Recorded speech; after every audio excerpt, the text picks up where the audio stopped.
According to the first result when I googled average male and female body, this is what I was given. Not the model, I'm using a body visualizer, but the numbers. I plugged the numbers I was given into this body visualizer. So this is what your average American female looks like without clothes on. She wouldn't necessarily be blue, and she'd probably have nipples and hair. The man would probably have a penis and whatnot. But this is the body composition of your average American male and female. Now let me ask you, do you find these bodies beautiful? If you were trapped in a cave with these bodies, would you rub up against them for heat? Most of you would probably say no, they're average bodies. So what do you find to be beautiful? Is this your ideal male body? Another wienerless man, but it does represent a muscular man. He's in good shape. Is this the ideal male body? Is this beautiful? Is this what people want? What about the female body? Is this the ideal female body? Sorry, the picture's a little big, so I gotta scroll up and down to show it. But is this the ideal female body? I don't think so. I think there's more to the human body and beauty than what society has told us is beautiful. Let me show you something here. Is this alien-looking physique not appealing to you? Is this not beautiful? If you saw this thing on the streets, would you stop and say, oh my goodness, one of the Greys from Area 51 escaped? Or would you stop and say, sir, you look very cute today? I would say he looks cute. Now let's adjust a little bit. Let's really push the boundaries of beauty. Let's see if we can make this... Oh shit, it's female. I completely forgot. Nevertheless, male, female, does it really matter? Why does this person have to conform to society's gender roles? This is a beautiful woman. Look at those legs. You see how they're corkscrewing around each other? Look at those tits. Those are huge tits. Who doesn't like huge tits? But focus on the legs. The legs are important. Do you notice how the patella is the only thing left there? Beautiful.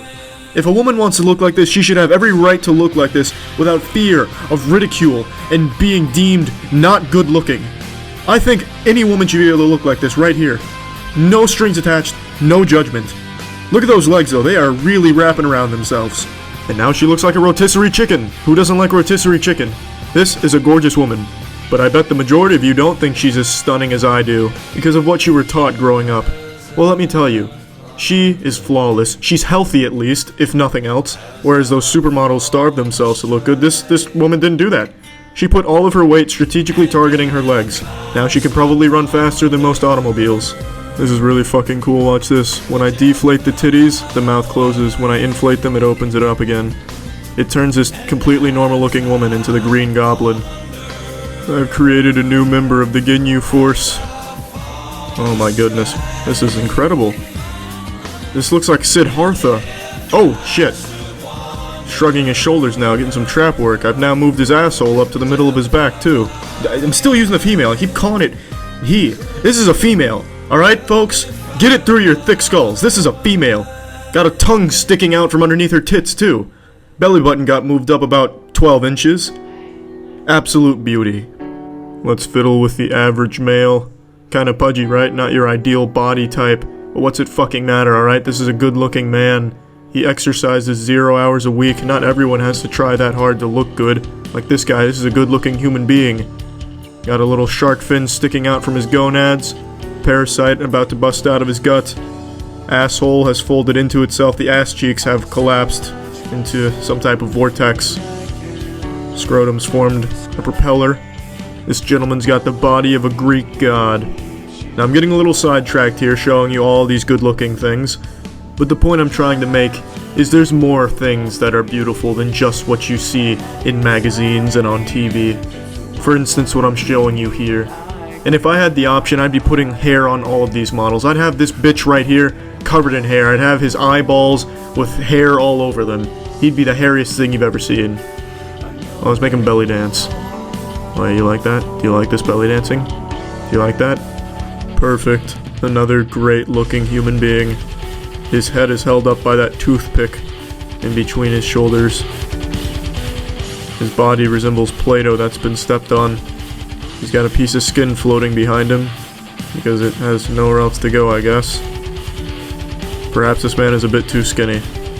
Behold, the old Bowflex salesperson. You too could look like this if you exclusively do the bench press and eat cottage cheese. I believe I've pushed the boundaries of beauty a bit too far. This thing is wearing football pads. It looks like a freshly opened oyster. Look at that, like, puddle of mucus in front of its face. It's got like a seagull's beak underneath him too. All things considered though, this is still a good looking man. Now the point I'm trying to make is society should not mold your definition of beauty. It should not give you glasses that tell you what's beautiful and what's not. You should break those glasses, shove them in your asshole, and shit them back out just to break them again. Beauty is a lot more than you think it is. What's up everybody, it's Critical. I'm going to be teaching you all about carbohydrates, what they are, and how they're used. Now this is something I've never done before. I've never taught a lesson or anything of that nature, but recently I've been reflecting on all of my college courses and all of the useless knowledge that I have. And it's not really useless, just useless to me. I've completely lost interest in my field, which was exercise physiology and basically anything biology related. So I have a lot of knowledge in that area, but I know I'm never going to use it, so I kind of thought, well, maybe I could pass it on to all of you and it might be useful to you in some way. So I decided to make this lesson about carbohydrates because there's a lot of confusion surrounding them and a lot of conflicting information regarding carbohydrates, so I figured I'd take that shit and turn it into a nicer shit. So here we go. That's my hand right there. It's held my wiener more than a few times. Now, the incredible thing about hands is I can write words with them, like carbs. So carbs are your wheat, your bread, your pasta, your rice, shit like that. That's a bowl of rice in case you couldn't tell. I know it looks like a fucking Jackson Pollock, but I'm not the best artist, but I'm trying my best. Then you have your fat, which is things like peanut butter. Your protein, which is your meats, like chicken. This is obviously a picture of a chicken. I know it looks more like a dinosaur without arms suffering from extreme scoliosis, but trust me, it's a chicken to represent protein. And these three make up your macronutrients. And these are crucial to your survival, pussy fart. Now let's break this down a bit further. Carbs will give you 4 calories per gram, fat will give you 9 calories per gram, and protein will give you 4 calories per gram. They're not all digested the same, they're not all absorbed the same or used the same way, but we'll get into that another time. I'm going to focus on carbs for this, I just wanted to give a brief overview. Now what is a calorie? Well, a calorie is the amount of energy required to raise the temperature of water by 1 degree Celsius.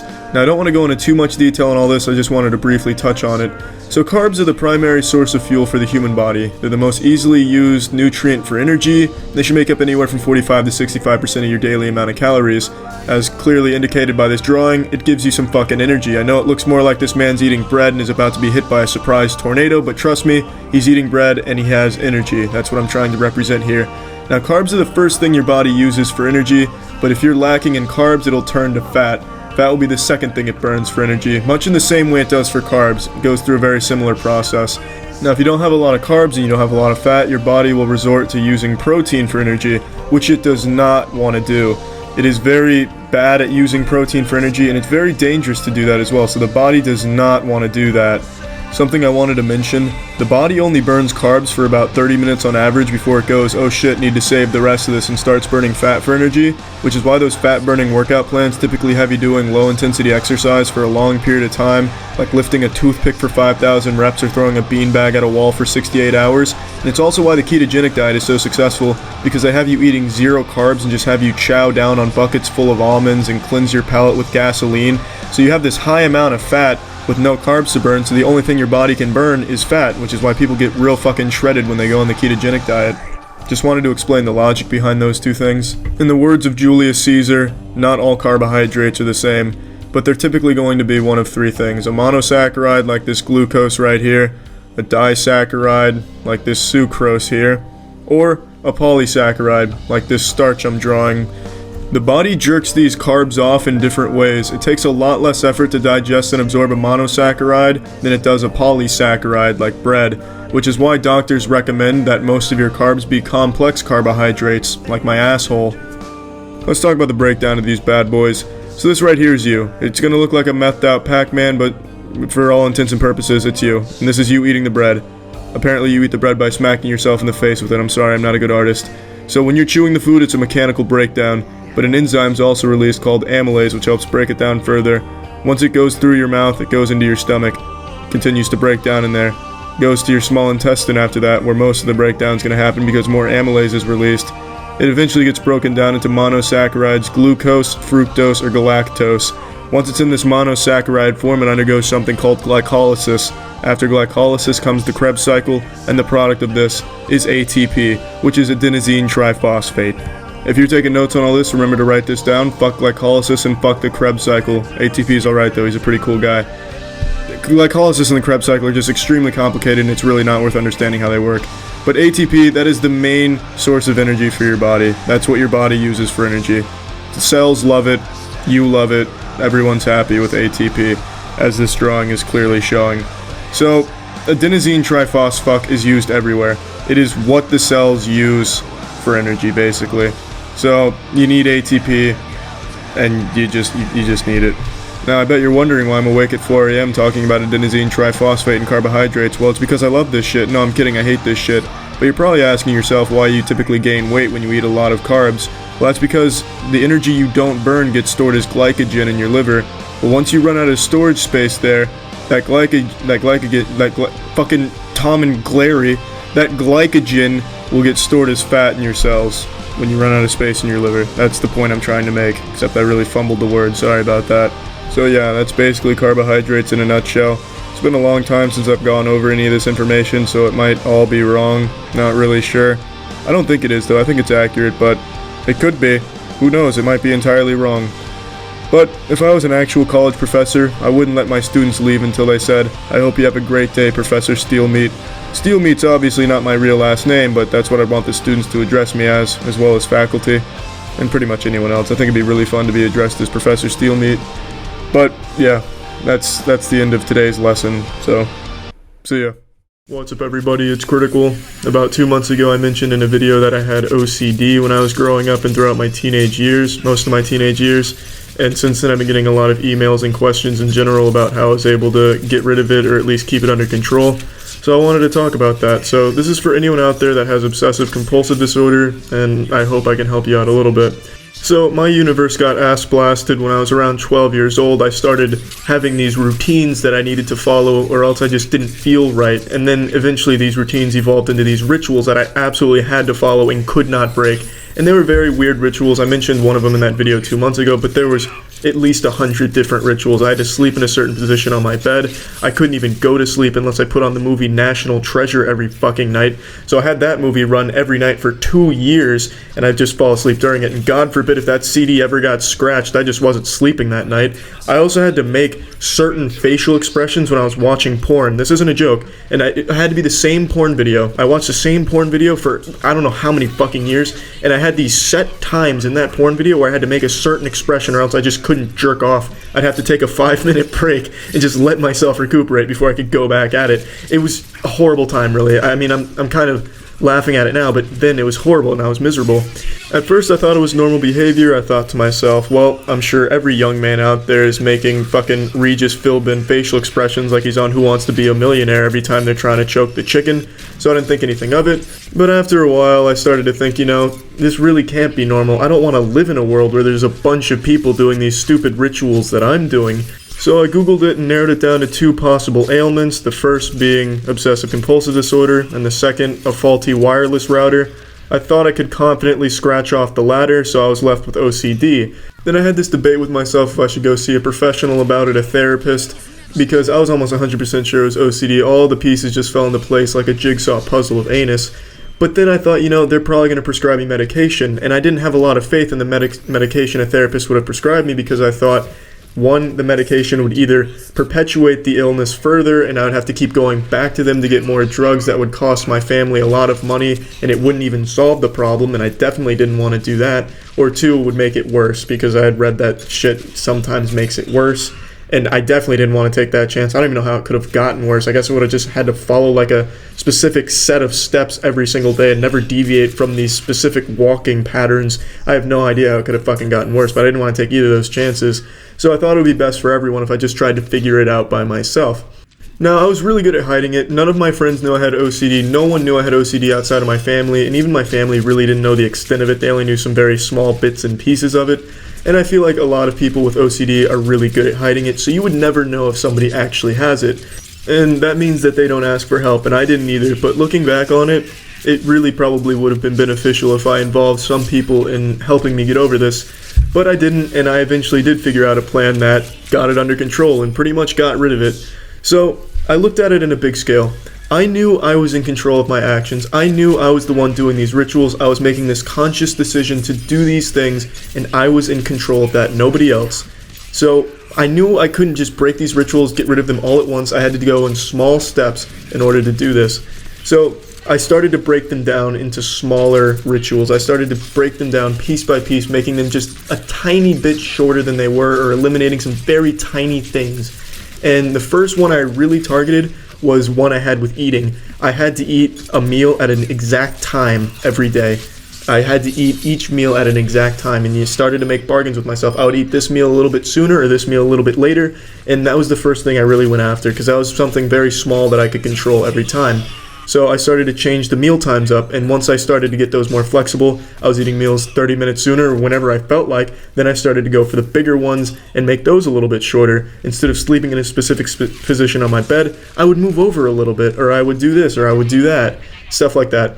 The National Treasure one I had already gotten over because the DVD actually did break, thankfully. So after 2 years of being hostage to Nicolas Cage's acting in that movie, despite it being a pretty decent movie, I was finally free of that one. So that was before really I knew I had OCD. But with the sleeping habits, I managed to just convince myself to sleep in different positions, different sides of the bed. And I just started making these little changes to my rituals, and eventually I made the changes bigger and bigger and bigger until eventually I could convince myself to just not do the ritual at all. The ritual was so short and consisted of so little things. What's the point in even doing the ritual? And I was able to do that. I was able to just not do the rituals, and now I don't do any of it anymore. Now, there are still a few remnants of my OCD that I just cannot seem to get rid of. For instance, my YouTube profile picture has been the same negative 50p image for the last 7 years, and I just cannot, no matter what, convince myself to change it because I feel it would just cause such a discomfort to me. And a few other little things that are still reminding me of OCD are still there because of OCD. But for the most part, it is completely gone. I don't struggle with it anymore. I'm not miserable because of it anymore, or miserable in general. And I know how hard it is to ask for help, especially if you have embarrassing rituals, but it's really, that's the best piece of advice I can offer you, is to ask somebody for help in breaking the rituals. For instance, I would have loved if I asked somebody to make sure I don't do this specific component of a ritual or something like that and make sure I stick to it. That would have definitely made it easier, and I probably would have gotten over it a lot sooner. Overall, I just hope me talking about the subject and sharing my experience with OCD and how I got over it helps somebody out there come up with a plan, or inspires them to ask somebody for help in getting past it and getting rid of it or keeping it under control or something along those lines. So hopefully this helps somebody out there. And yeah, that's it. See ya. What's up, everybody? It's Critical. One thing that's always given me a hoot on YouTube is those pseudoscience videos, especially in regards to fitness. You know, the ones I'm talking about. Oh, if you massage these specific regions of your asshole with eucalyptus oil, it'll help you put on 5 pounds of muscle instantly while shredding 45 pounds of fat. Or something like goo shui, where they take a medieval torture device and scratch your back with it until it bleeds and bruises, and it's supposed to draw old blood that's carrying bad vibes out of your body through the skin, where it's going to immediately evaporate and get eaten by the chakra god, and your chi's going to improve and your balance will be better because your electromagnetic fields will be more stable with the Earth's core, and the atmospheric pressure will correspond with your circadian rhythm, all because your back now looks like you slept on a bed of broken fucking glass. It's all bullshit. It's all absolute nonsense. Some of it's actually pretty dangerous, but some of it's just fun to watch, such as the one we're about to watch right now called Bioenergetic Therapy Session. So I'm going to go ahead and start the video now, and I'm sorry for the annotations. I forgot to turn them off. But the good news is, if you want to get bigger, stronger, faster, and with a bigger cock, I'm sure this man has thousands of videos on the subject. Just go ahead and click one of the annotations. No doubt in my mind he has one on the tried and true method, where you just flop your penis out on the counter, take a rolling pin to it to stretch it out and improve girth. That is a scientifically proven therapy session called Bioenergetics, and that'll definitely get you the results. So oftentimes what will happen is through bioenergetic therapy, but also through different forms of manual therapy, which you'll see me experiencing in this video, you can trigger emotion. Right? Now, of course, I'm trained in bioenergetics, so I know how to seduce emotion. I know how to get it out of my body. But what you're going to see is my friend Taylor, who you've met perhaps in another video, is working on parts of my body where I know, because I know myself and I've been doing this for long enough, that there are certain types of emotions that are trapped. Namely, within the stomach, there are joyful, giggly feelings, right? If you're not sold on bioenergetics after that, then you are truly alone in this world and you're a fucking Neanderthal. That is by far the most scientifically sound explanation for anything I've ever heard. as we all know, we all know about ourselves, we have emotions that are trapped deep within our muscles, and we need the tender love and care of a man squeezing our Johnson in order to release these emotions, in order to free them from their bonds so we can truly experience, good posture and good, just overall improved health thanks to Bioenergetics. Only $500 a minute. How the fuck do you even get trained in bioenergetics? He's saying he's trained in it like he's fucking certified. What do? Do you just go in front of a panel of judges and just fart in their face and then they give you a certification? Yep, and you're a bioenergetics expert now. Use stretches to get the emotions out, rage, laughter, tears, whatever they are. But also through working in the actual tissue, you can open a floodgate of emotion. I'm not going to cite any resources here because you guys know that I read Lowen, Alexander Lowen, Wilhelm Reich. A lot of this stuff is very, in the more contemporary authors, you've got Berselli and Levine. These are guys who they call this trauma release. Right? We all have got different types of trauma, so you could look up some of Berselli, I forget his last name, but Trauma Release Exercises is an excellent book. So this man just experienced what's known as an exorcism. I half expected ectoplasm to just shoot out of his mouth like projectile vomit. His friend's super cool though. I mean, that's really nice of him to just hold him down. That's probably not even anyone certified in shit. It's probably just his friend. Hey, Jonathan, can you come over and hold me down while I go through my PTSD episode for the day? Thanks, man. Cool. We're going to call it Bioenergetics. So this smooth operator continues to act like Nicolas Cage going through his first transformation in the movie Ghost Rider. Meanwhile, he's talking about some psychotherapists and authors, and he mentions Alexander Lowen. Lowen's the one who actually came up with the bioenergetic analysis. He was watching a dog have a seizure, and he thought it would translate really well into improving human musculature. And then he starts mentioning completely irrelevant names. Oh yes, I'm quite a fan of J.R.R. Tolkien, R.L. Stein has a good book here and there. Some of the Goosebumps were classics. It's just completely useless shit. And then he rolls over onto his side like the whole thing was just a nightmare he was having. And that's basically the end of the video. He just talks about how much better off he is thanks to getting all those trapped emotions out of his muscles. And yeah, that's bioenergetics in a nutshell. If after watching this you don't think bioenergetics is right for you, then simply put, nothing is right for you. Bioenergetics is the future. With bioenergetics, we can all grow to be 8 feet tall and fucking yoked out of our minds, just fucking jacked. Yeah, that's basically the end of the bioenergetics video, but I got a bonus here. So as I was looking up pseudoscience and bodybuilding and stuff, I came across this picture right here. And this man's chest looks like a girl in doggy style. I just thought that was really interesting. I didn't find that myself. There was a whole forum talking about this picture right here. Someone took this from a bodybuilding video and noticed how his chest looks like 2 ass cheeks and his traps and everything just kind of make it look like legs. It really just looks like she's diving into his pants. That's highlighted here thanks to one hero who took the time to mask it out and highlight it for us. So this guy just looks like he's on the floor and he's 69ing with a girl and he just pushed her down a little bit so he could talk to the camera. But, I mean, really, it's just his chest. Isn't that just bizarre? It's really cool, actually. So, yeah, that's it. That's it. All right. See ya. What's up, everybody? It's Critical. I want to talk about something super important today. Now, when people think of an event that changes the human species, many people think of nuclear bombs or other weapons we build to destroy each other, or maybe something religious like a meteor strike or God jerking off onto the planet causing a mass extinction bukkake. But let me tell you the most realistic thing that may change the course of the human species. Antibiotic-resistant bacteria. I'm sure many of you have heard of this before, but for those who haven't, it's bacteria that becomes resistant to all of our antibiotics. Antibiotics were first discovered by Alexander Fleming in the early 20th century when he identified penicillin, and that and vaccinations led to a lot of diseases becoming pretty much extinct.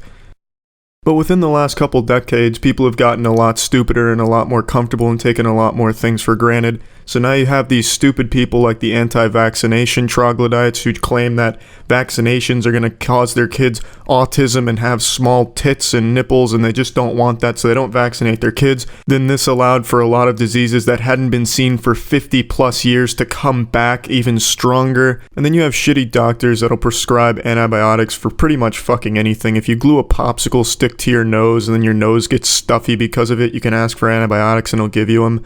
Then you have people that don't finish their antibiotics when they're given them, which leads to the infection becoming more resilient to that type of antibiotic. And now a lot of farmers have been using antibiotics on their animals because they don't just want normal animals, they want chickens that can bench press 400 pounds, so they give them fucking antibiotics. That way they get bigger and beefier, so they get more meat per chicken and cow. It's incredible. And all of this coupled together leads to the bacteria becoming more accustomed to the antibiotic, which leads to them evolving to be more resistant to it so they can continue to survive. It's basic evolutionary shit. Now, I know a lot of people sitting out there like, you know what, I don't give a shit, it doesn't affect me right now, this is something that might happen in the future, why should I care now? Well, you homunculus, it's actually going to affect all of us right now, because it's happening at this very moment. A woman in Nevada just died today from a superbug that was resistant to every type of antibiotic. So these antibiotic-resistant bacteria are in the world now. So, why is this so bad?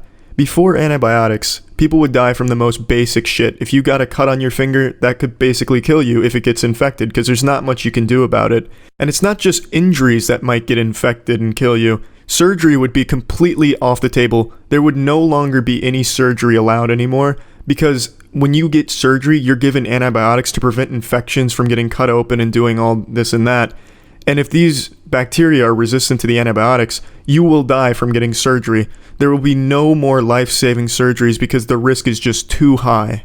And it's not even just huge, big surgeries that would be out of the question. The smallest shit, like getting your wisdom teeth taken out, boob jobs, those would all be off of the table. Porn star titties would be small again. Most people out there probably are hearing what I'm saying and going, you know what, it doesn't really matter. We're so smart, I'm sure we'll find more antibiotics. Maybe, but there's a really small chance of that. There's a really good chance that there's just no more antibiotics to be found, that this is the limit. I don't think the majority of the 7 billion people overpopulating this planet understood just how important antibiotics were. I'm using it past tense because it seems like they're not going to be effective anymore. We're already seeing a lot of bacteria that's resistant to certain antibiotics, just not all of them yet until today, from the Nevada woman who died from one who was completely resistant to all of the antibiotics. So what's the point in me telling you all this scary shit? My channel's dedicated to playing shitty video games and making weird videos.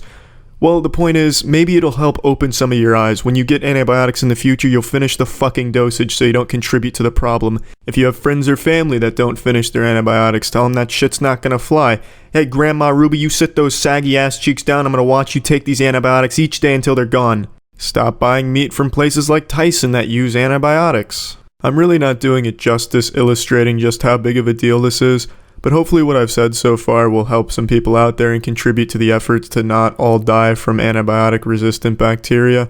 Also, if any of you out there listening to this are part of the anti-vaccination crowd, I strongly urge you to never reproduce, and to please keep yourself locked inside of your house in total isolation. I've been reading a lot of scientific reports recently that claim too much air can cause herpes, so truly it's for your own good if you just stay locked inside of your house. So yeah, that's pretty much it for this PSA. Remember, it's not too late to stop being stupid, so yeah, that's it.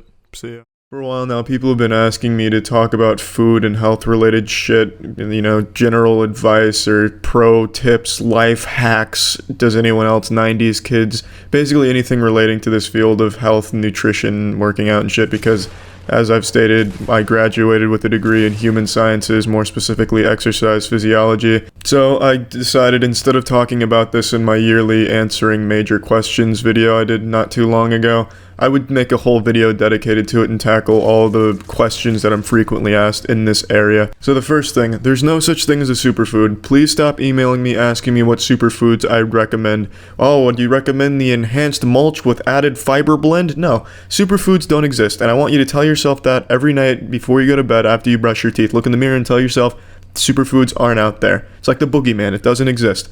Hey, I'm sorry to be the one to tell you it's not the tooth fairy that's going to be leaving kale dust under your pillow when you put a tooth there. It doesn't exist. There's obviously foods that are super good for you, but there's no food that's going to be this end-all be-all where you implement it into your diet and everything is honky-dory, you're losing weight, you're gaining muscle, and your dick's growing. It doesn't exist. That's just a marketing ploy to get you to buy some products that ordinarily you wouldn't even think about. And sometimes the products are actually really good for you, but they don't do all of these incredible things that they claim to have done or will do.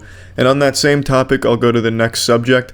There's no such thing as a magic weight loss pill that's going to vaporize your fat, just blast your adipose into oblivion without you making any lifestyle changes at all. You can pop goat urine extract pills till the cows come home. It's not going to help your belly flatten if you're not making any lifestyle changes. And again, there are supplements that will aid in muscle growth or muscle repair or fat loss, but that also takes more than just taking those supplements. You have to do more than just that. Next, stop taking everything someone says as gospel as long as they're in really good shape. So if some yoked out, jacked monster manimal tells you, hey, I got this jacked because I sucked styrofoam out of urinals and look what happened, you should try it too, it doesn't mean that it's going to work for you. And there's a very good chance he never actually sucked any styrofoam at all in any point in his life. He may be the one selling the styrofoam, and you might be the one that's fallen for the scam. And really, it's less of a scam and more just blatant deceit. What I'm trying to say is, a lot of these fitness YouTubers and online bodybuilding instructor gurus, not all of them know what they're talking about. Half of them I see on YouTube can barely even speak English, and I don't mean that as in they have a primary language and English is just their secondary. No, English is their native tongue. They just suck dick at even speaking their own language. Their entire lexicon consists of nothing but lits and savages, and they just do different intonations on the same lit. Oh, you'll do 3 lits on this lit, and then take a 3-second lit. It's embarrassing to watch half of the fitness YouTubers on here. And a lot of these, secret things the government doesn't want you to know for muscle gain, these secret conspiracies that we're busting wide open here, smash that like button, it's just bullshit, and it's there just to make you click on it. And it makes sense because a lot of people, they're familiar with the same shit. They don't want to keep hearing the same routines, the same shit over and over again.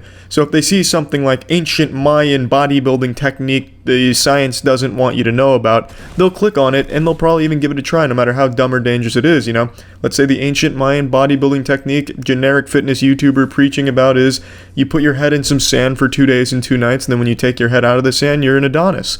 It's not going to work, but people will still try it because it's just something different. People don't want to keep hearing the same shit over and over again. They want a fast-track thing that, that's been overlooked. They want to just stumble upon this secret thing that no one's trying, and they want it to work. And 9 times out of 10, that shit doesn't work. The things you don't hear about, forgotten techniques, they're forgotten for a reason because they weren't effective. And then these people that want to drive some attention to their site or their channel or whatever, they'll pander to that drive that makes people want to find something that's faster, that's more efficient, that nobody knows about, and they'll just hop on board, click it, and give it a try. It won't work, and then they'll get discouraged. And then, they've already tried everything, and they feel like it's on them. I've tried everything people talk about, it doesn't work, and now I've tried this ancient Neptunian, Atlantean bodybuilding technique, and that didn't work either. It must just be me, and then they stop working out because they get discouraged, and it's sad. It's fucking sad. So please just stop listening to a lot of fitness YouTubers that don't really know what they're talking about. Do your own research. Don't just take somebody's word for it just because they're in good shape. Now let's move on to the most common question asked in anything regarding health and fitness.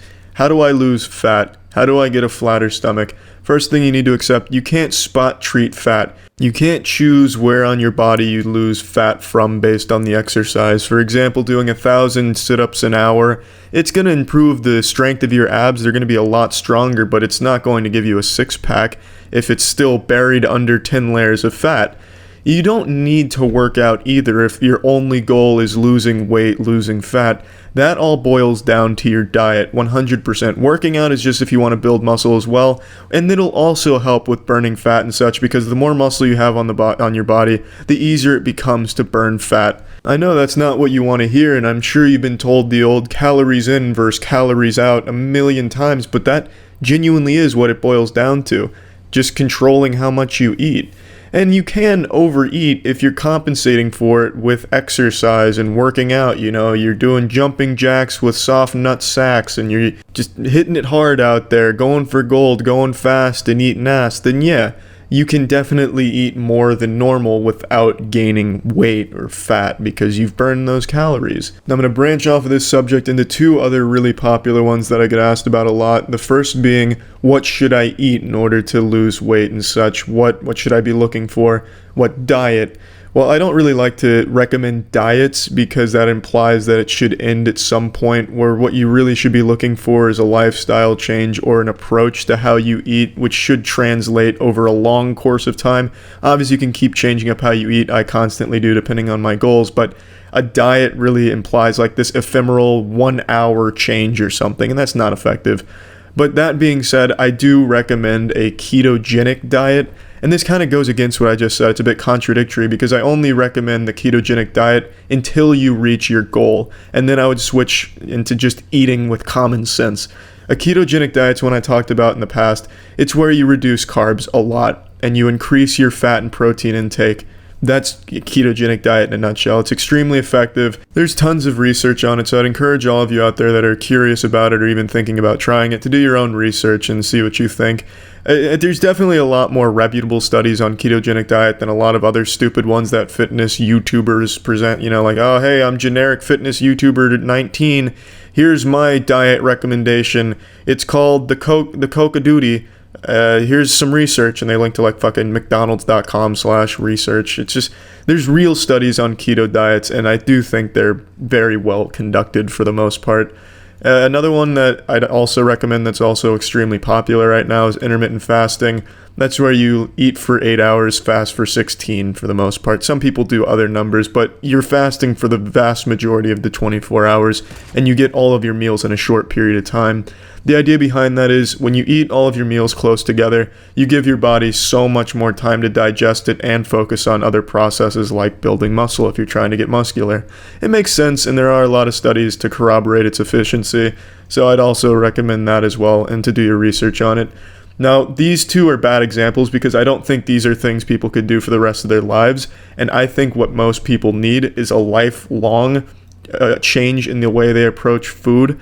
That's not something you'll get from diets. That's something you'll have to hunker down on and say, hey, look, if I want to achieve this and that, I'll have to eat like this and that. And it's not easy, I know. I'll share what helped me. I've talked about this in the past. I'm pretty sure I even brought this very same thing up, but I'll bring it up one more time because it's been a while. I used to be really overweight, and since I'm so short, I looked like a fucking sloppy Joe sandwich, an extra small sloppy Joe sandwich. If you got me on a plate when you ordered a sloppy Joe, you'd be really disappointed and your stomach wouldn't even be full. I was fat and I was short, so it wasn't a good combination at all. But eventually I realized, I eat like shit, but why? If I eat like shit, or I eat healthy, it doesn't matter because 2 minutes after I've finished eating, it's already gone. The happiness from eating is gone. It's just so temporary, what's the point? I might as well eat a little bit better if I want to be happier with the way I look. So that's a perspective that helped me out. Now going on to the next part of this topic is how to work out, what to do to gain muscle and such. Well, I don't want to design a general workout plan for everyone out there or give a general workout routine or anything like that. But I will say you want as many compound lifts as possible. When I say compound lift, I'm talking things like the bench press, the deadlift, the squat, the big three. I'm sure all of you have heard of those before. They're very popular for a very good reason. They recruit a lot of muscles to complete the movement. They increase testosterone. It's what you want. That's what you're looking for. But if you don't really care about weightlifting, you don't have to do weightlifting to get muscular. Calisthenics is extremely effective. In fact, it's probably even better if you're only looking for an athletic physique. You'll probably get more tone and ripped off a calisthenic-focused exercise routine. Calisthenics are body weight. The calisthenics involve just using your body weight as the resistance instead of weight. So things like push-ups, and then when you get more advanced, do a push-up with your toy poodle on your back. When you get even more advanced, do a handstand push-up with your toy poodle resting on your nutsack while you're upside down. Things in that nature. And that really helps build a really toned and athletic physique, which is what a lot of people only care about. So calisthenics might be what you're looking for if that's your goal. Now, this was also very hard for me when I was overweight. It's very difficult to start and then get in the routine of motivating yourself to keep going, so I'll share with you my perspective on how I viewed this and what helped me. The time was going to pass regardless. Let's say I wanted to spend I didn't want to spend an hour at the gym, but let's say I went and spent an hour at the gym and I fucking hated it. Well, that hour was going to pass no matter what I did, so at least I spent an hour helping me get to a point where I'm not disgusted every time I look in the mirror and want to fucking puke out of my penis hole. It really came to this conclusion where, time's going to pass. No matter what I do, I might as well spend a little bit of that time getting me to a point where I'll be happier 3 months from now with how I look. That's kind of what helped me. Kind of in the same way I viewed food, it's no matter what, you're going to forget how much fun that shitty meal was. No matter what, the time's going to pass, even if you spend it doing something fun, like jerking off while playing a video game and watching hentai. But I could also spend that time or that meal doing something that would help me be happier down the line. Since no matter what I did, whether I was having fun or not having fun, it wouldn't matter because time was going to pass regardless. So that's how I viewed it, and that's what helped me. Maybe that'll help you, maybe it won't. These are the main things I get asked in emails about this subject, so I figured I'd tackle all of them in one big video here. So hopefully this helped, and hopefully it answered all of those questions. So yeah, I mean, that's about it. See ya. It's been a couple of years since I've done one of these, but welcome to Season 2 of Man with a Useless College Degree Teaches Shit He Learned While Obtaining His Useless Degree. Starring me, Professor Wetgood. Now please, class, take your seats and get ready, because I'm about to make your minds ejaculate. Today's subject, keto diets. What are ketogenic diets? How do they work? Can you do a ketogenic diet while playing Fortnite? Will Fortnite run for president? All of these questions will be answered in today's lesson. I'm sure the majority of you are at least familiar with the name keto diet without maybe understanding exactly what it is, but it's really been quite the fad. It's been all over the media. It's just been lighting that bitch up. People have been promoting the health benefits for a couple of years now, and it's really starting to catch on. So let's go ahead and start. Keto is short for ketogenic. I'm sure every third grader in the world could put that fucking puzzle together, but it's worth mentioning. Ketogenic is referring to the state your body enters when you go on this sort of diet. Your body goes into a state called ketosis. Ketosis gets its name because your body in this state produces something called ketones. Now, how do you get your body to the state of ketosis? You severely restrict your carb intake, you keep your protein intake moderate, you don't want to go too high, but you do want to go hard on your fats. Now, let's say every morning you get up and you just can't function properly without your breakfast fettuccine alfredo to jumpstart your morning. For lunch you get a Subway sandwich, and for dinner you chow down on some fried rice. Well, A, you're a fucking monster for going to Subway for your sandwich. You might as well pick up a scoop of dirt on your way to work and eat that. There's more flavor there than in one of those sandwiches. And B, you'd have to cut that shit out. You'd have to completely change the way you eat, because that right there is far too many carbs. The sweet spot for a ketogenic diet is anywhere from 20 to 50 grams of carbs per day, depending on what research you're looking at. Some people can get up to 100 grams a day and still get into a state of ketosis, but that's very rare. It all depends on your body type, but typically 20 to 50 grams a day is that golden spot where you're getting some nice rim jobs and seeing great results. Now you know how to get into the state of ketosis, but why would you want to? So when your body's in this state of ketosis, it produces what's called ketones. And in the absence of carbs, your body can't use glucose as its main energy source anymore. Thus, it starts producing ketones to replace it as the main energy source. Is glucose bad? Is it the worst thing in the world? Did it shoot your parents and fuck your wife? No. It didn't. Fuck no, it's fine. But the problem is when you eat something like, let's say, a fucking coconut and Nutella birthday cake, I'd rather eat asshole than that, but let's say you took a bite of that. What this does is it gives you a lot of glucose that your body now needs to use, and if you don't use it all, like let's say you don't run fucking 5 miles to burn all that shit off, it gets stored because your body didn't need it, so it stores it as adipose, which is fat. So now you know that using glucose as your primary energy source is fine, but if you don't use all the glucose, there's a good chance you're going to start gaining some adipose tissue. So how are ketones different, and why do we prefer to use them instead of glucose?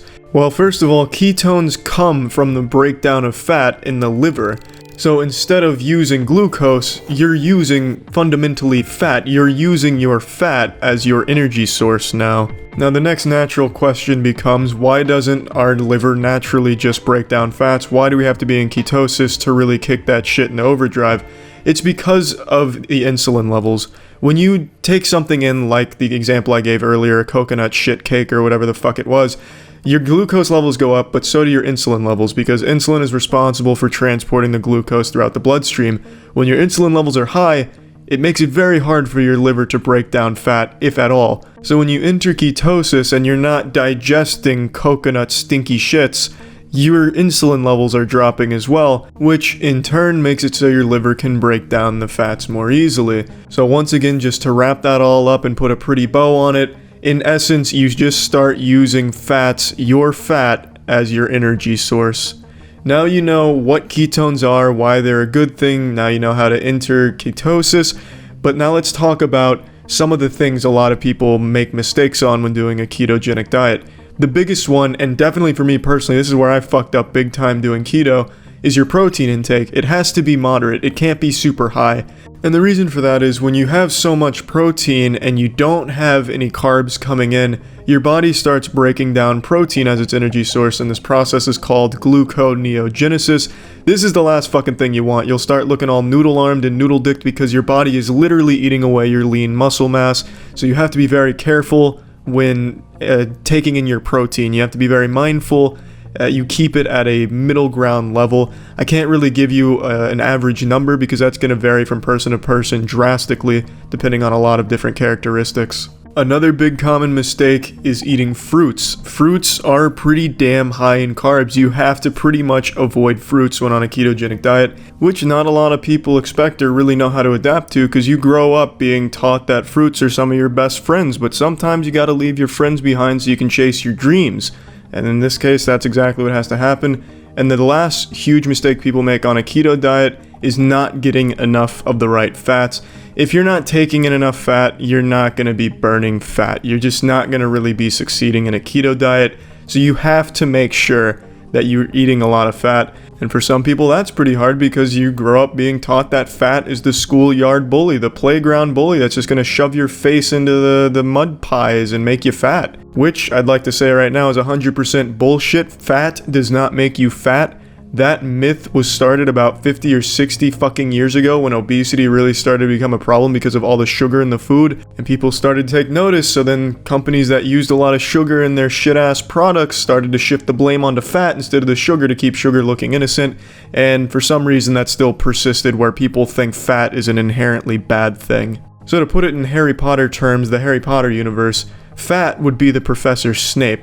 Everyone thinks he's bad and evil, but he's not, and he's had a pretty sad past. And that's really keto in a nutshell, what it is and how it works. I know I didn't dive too deep into exactly how every process starts, finishes, what enzymes are breaking down what, because I don't think many of you give a shit about that. I think what most people want to understand is exactly what it is and how it works. Now, depending on what research you look at, some of it's just bullshit like, keto will not only make you taller, but it'll also make your dick 10 times bigger. Do a keto diet now and buy my book so you know how to do it right. Obvious scams, don't fall for that kind of shit. But there is a myriad of other health benefits besides just fat loss. Insulin levels are reduced, and then there's other studies that say that, you know, your mental focus is improved, blood pressure is improved, a whole bunch of different shit. I highly encourage anyone out there that's curious about a keto diet or thinking of starting one to do your own research and learn how to do it the right way. But yeah, that concludes this lesson, so class is dismissed. Big thanks to Zeno for the professional as fuck animation to really take today's lesson to the next level. I've never worn a headband before. I was expecting to look like a really cool tennis player, but instead I kind of look like a creepy gym teacher that most students would be afraid of. But that's kind of the vibe I'm going for, yeah, you know. We're here today to look at what I consider to be the holy grail of Workout VHS tapes, the literal gold standard of fitness, and I figured I'd follow along with it. This is going to be Greer Childers' VHS Workout Daily Body Flex Routine, and it's going to be a doozy, so I had to come out here looking like I'm ready to teach some type of anaerobic dance class in the 1980s because I needed to get in the zone and get ready for this kind of activity, this exertion. Let's just get right the fuck in there. I'm ready to get jacked, ready to get real fucking swole. Let's begin.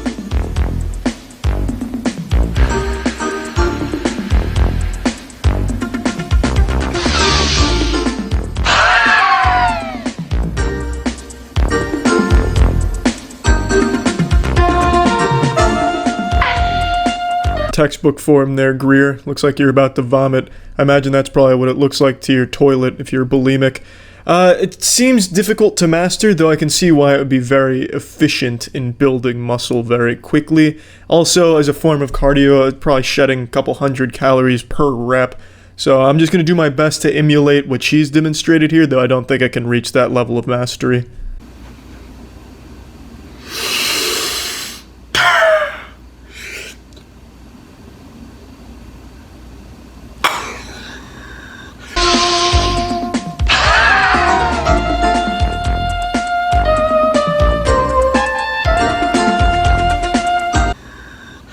Move over, Belle Delphine. There's a new master of the Ahigo face.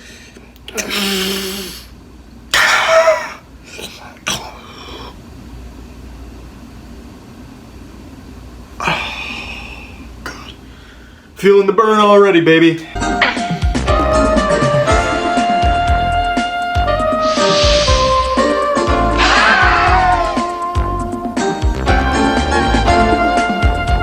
Christ, she's still going. How many reps are we doing, Greer? 1,000? Alright, let's get up and back into it, baby.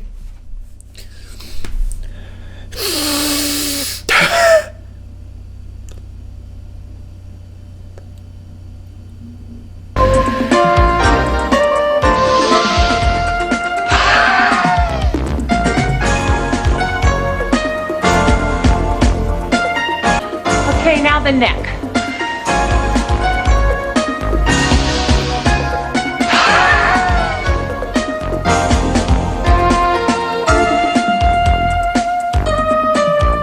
We're moving on to the neck already, are we? All right, well, let's get into it, baby. The technique seems pretty similar. I can nail that.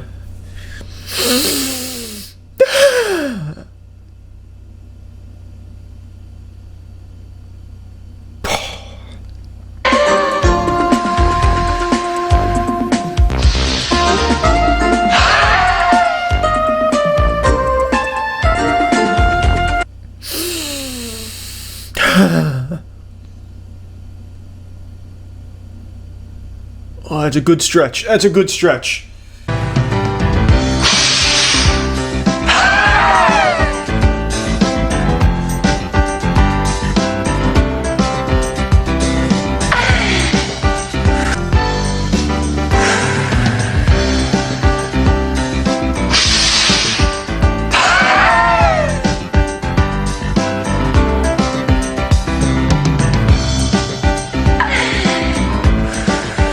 Far be it from me to question the methods of a master, but this dog pissing on fire hydrant stance here doesn't really strike me as something that would be overly effective in the fitness community.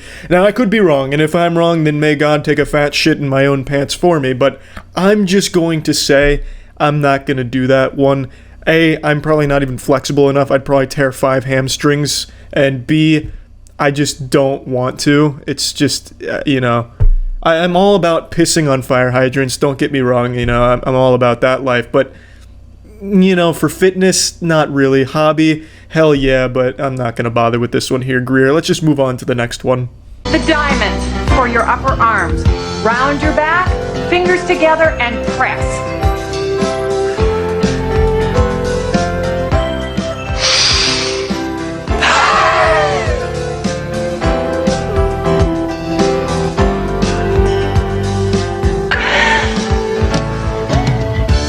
Now that's what I'm fucking jerking off about there, Greer. Now that is a technique. I know that one. That's the Shadow Clone Jutsu hand signals. I've seen that in Naruto. Alright, I'll follow along. She's out there making a fucking Kai Blast Dragon Ball Z style in her hands.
A technique I'm sure we've all seen a million times in porn, the cowgirl, the dick rider, the cock in vagina specialist. It's got many names, many titles, and we've never seen it performed in this way.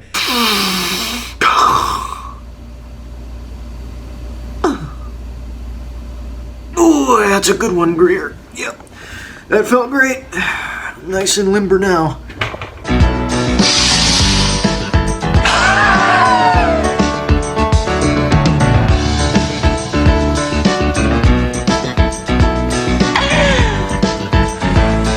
Again, I'm not too sure about this one. This technique looks like a scared cat in a Looney Tunes cartoon or something when their fucking hair stands up and they freak out like that, Tom and Jerry style.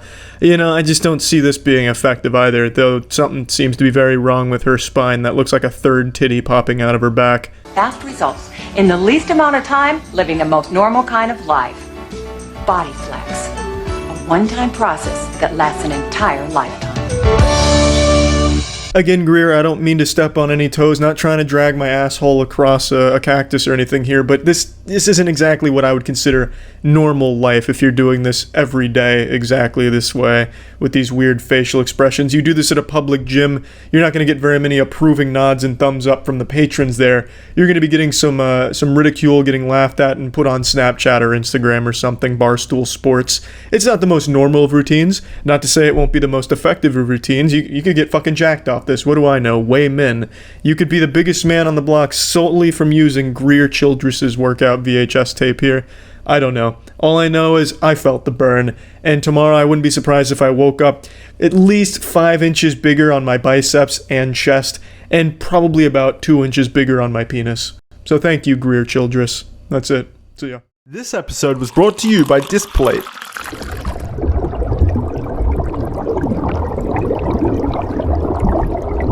I'm dressed up today because we have the most important tier list we've made yet. We are going to be ranking bottled water. Water is not created equal. I don't care what kind of fucking propaganda you're digesting you need to accept right now. Not all water is the same. And today we're going to be tackling this very passionate field by giving you the facts, scientific facts on what is the best and what is the worst bottled water. So left to right, Poland Springs origin. I've never even heard of this before, so this will be a nice surprise. I've seen Poland Springs, but I've never tried it. Did you want us to move these or keep them here? Yeah, move them out of the way. All right. Okay, so do you know anything about it? Like I the know lore? nothing about it. Where is it from? Does it say? Oh, refreshingly Maine. Well, I would imagine Poland. Well, it says Maine on the back. Is there a Poland in Maine, perhaps? I don't think so. Does it say anything down here? Cedar Springs, Dallas, Maine.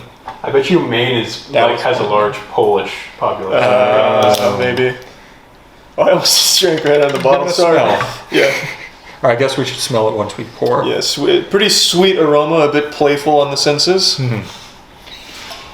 Oh yeah, you have to aerate. Yeah, of course. Can you tell what year it is yet? Not yet, but it is vintage. Aged in a wood bottle. Keg, excuse me. Cask aged. Cask, Oh, that's what I was looking for. This might just be the glasses, but it's got a rosy hue to it. A bit, yeah. Might be my hands just reflecting through it. No, it's probably a rosy hue. Yeah, it's a rosy hue. I'd say it's maybe a 72. Ooh, yeah. I didn't coat all the taste buds.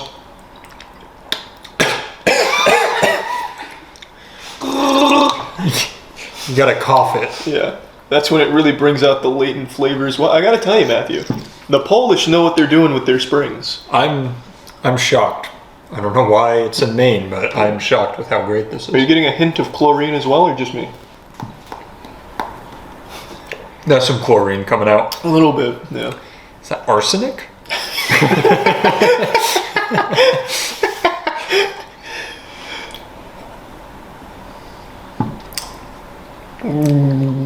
You know, I'm pretty picky when it comes to water. Yeah. And I'm not offended by that. No, that one's not very insulting, to be Good honest. mouthfeel, felt like water. It did. It had a very watery feel to it. Wasn't much of a taste, which is great. Not salty, none of that. Easy, no carbonation either. A smooth opening, which Yeah. I can always appreciate. That was in my water. really, really nice. Yeah, there's none of that. Psst. Yeah, no. Okay. This was a bit of an underdog water bottle for me. I'd never heard of this brand before, and I gotta tell you, I walked away pleasantly surprised. It wasn't insulting, even a bit playful at times on the palate. I really appreciated the Poland Springs water, so I feel comfortable slapping Poland Springs at the A tier, just like I feel comfortable using Displate. Now, I'd like to talk to you about Displate. I've mentioned them before, but I really am a huge fan of their product. I just recently, as I mentioned last time, got a wonderful metal vaginal art piece that looks like Van Gogh, so a nice vagina Van Gogh piece that I've recently mounted next to the TV in my room.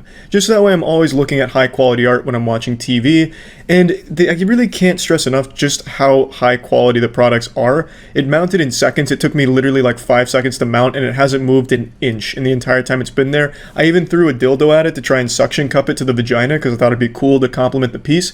Not only did it suction cup, but it didn't move the piece at all. It didn't dent it or damage it. It really is just some very fine, high quality material. And I just really like Displate, and I've talked about them quite a bit. They're really easy to mount. There's a wide selection of things you can choose from, custom options as well. I'm just a big fan of the product, so if you're interested in trying Displate for yourself, you can click the link in the description below to get 30% off for 2 weeks and then 15% off after that. And that's just clicking the link in the description to get 30% off of Displate for 2 weeks and then 15% off afterwards. All right, let's go on to a shitty one. Oh boy. No bias. Wait, keep it quiet when you open it. Let them hear the psst. That's bad. A little wet fart from your water. You hate to hear it. Advertising. Oh, that was a lot. Oh man, she's queefing hard today. Yeah, they're advertising Venmo on the bottle. Who makes this? Is this Pepsi? That's Pepsi. Oh fuck. Yeah. All right, thank you. This is an insult to water. Oh, there's bubbles in my water. Come on now. Yeah, that's carbonated. Yeah, you don't like to see I this. pay extra for the carbonated water. It doesn't even have a good spin to it. I can't I'm even sure. aerate. See, look through mine. You can see all those little things. They're definitely gonna say that's minerals, but I don't think so. That's that's backwash from the workers. Yeah, it's little bacteria in there. Here, let me get a It smell. smells like you just drank out of a cup. No, that's not it. No, that couldn't. That doesn't make any sense. Knock it off. All right.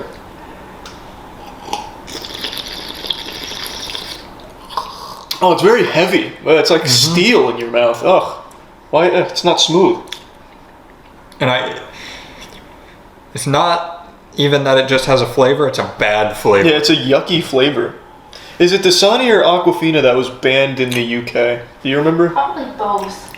Yeah. Yeah, I don't know actually, but that's not good water. No, I'd rather drink out of the ocean. I'd rather drink out of the bathtub. The bathtub's clean water though. Might as well just drink out of the toilet at this point. I think that's what we're doing. This is pretty gross. They just have their chief officer spit into each bottle. Just give it a nice little touch. Yeah, that's where the minerals come from. It's not even refreshing. It's making me thirsty. I was gonna say, I don't know if you were joking or not, but I feel like it dries out my mouth when I take a sip, and I'm not kidding. It's just a very weird feeling. It's yucky. I don't know where are they sourcing this water from? Hell. Is that or? No, that's just the word or, not Oregon. They're not even proud of where they get this water. Yeah. They don't even say what spring it comes from. Definitely just tap water from one of the sinks at Pepsi. No doubt. In a surprise to absolutely no one, Aquafina is a hunk of shit and is just not good water. I don't think I've ever met someone in my life. I've never met like some kind of maniac madman that said they like Aquafina. I don't know if even such a thing exists or really could exist. The human body is hard-coded to reject the taste of Aquafina. It's abhorrent. It is just some very bad water. The only compliment you can give it is that if you're dying of thirst, it might save your life, but at what cost?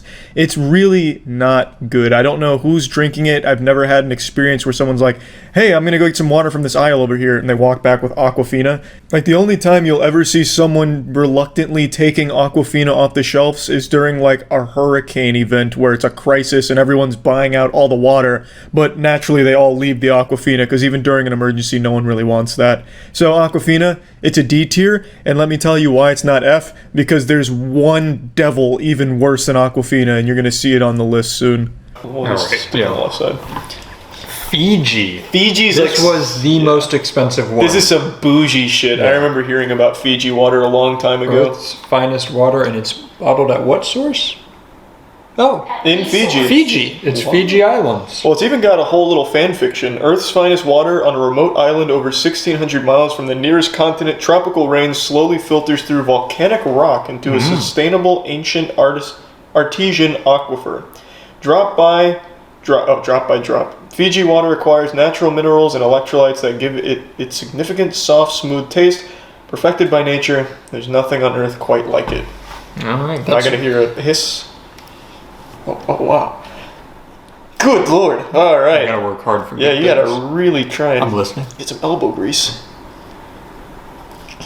That was probably just my bones That breaking. was- yeah, I think your knuckles cracked. We're good. No hiss. All right.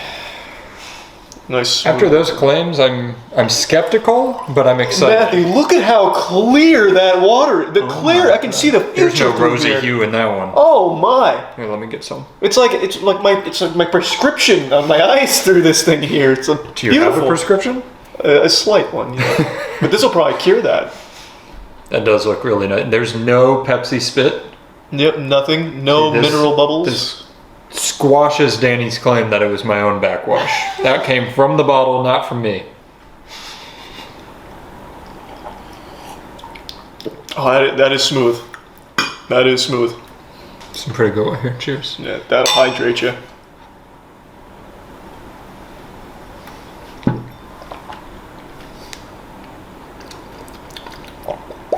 That's good water. That they made some bold claims, but I think Fiji They're backed them backing it up. No wonder it was so expensive. Yeah, my God. I feel like it was hand delivered from Fiji. Yeah, this is incredible stuff. Danny, have you ever had Fiji water? I'm not sure actually. Here, take Your a, skin looks dry. Yeah, take This'll a- fix I it. just take a don't- swig. Yeah, take a little. Straight from the source. Right from really the source. good. Yeah. Get the taste You of can it. do whatever you want. I can't be mad after that sip. Shockingly It's pretty. good water, It's pretty right? refreshing Yep. actually. Yeah. It's crisp. All of It's the what volcanic- Aquafina left me hoping for was cured by Fiji's water. Yeah, the secret is the volcanic ash was that gonna runs say the into its same thing. minerals. Yeah. Now, I'd heard of Fiji before in the past, kind of as just like a meme for the kind of person that spends way too much on too little. You know, like, oh, I'm gonna go to the store and get Fiji, and you get one bottle of water for $100, and you're like, oh shit, okay, this guy's real fucking, crazy about his spending.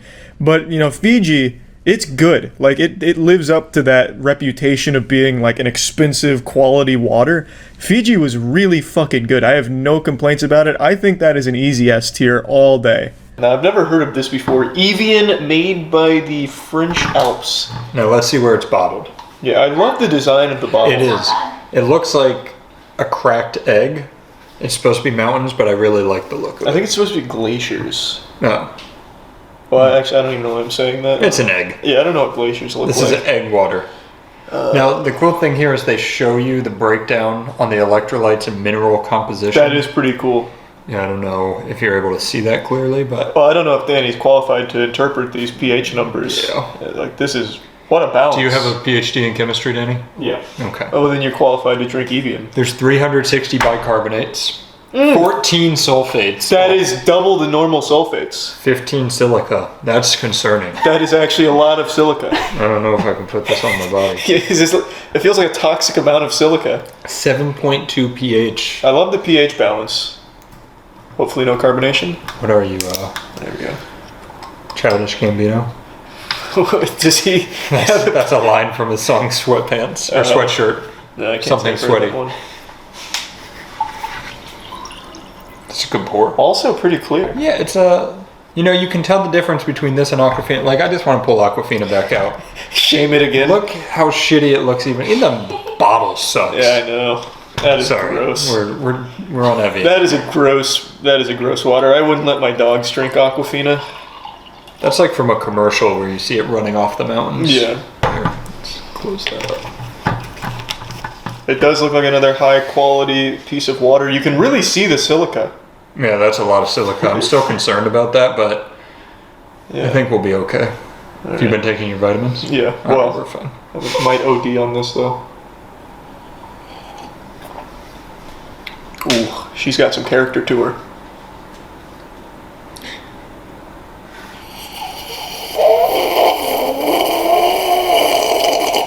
Is that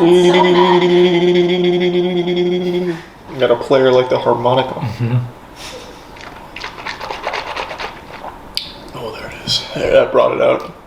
That's what she was hiding. This one stumped me. Yeah, I don't know how to feel. It's no Fiji. Let's not mix words about that. It's It no makes Fiji. me want to come out and say I love it, but something's holding me back in there. Yeah, I think it's just not as smooth. It has to be the silica.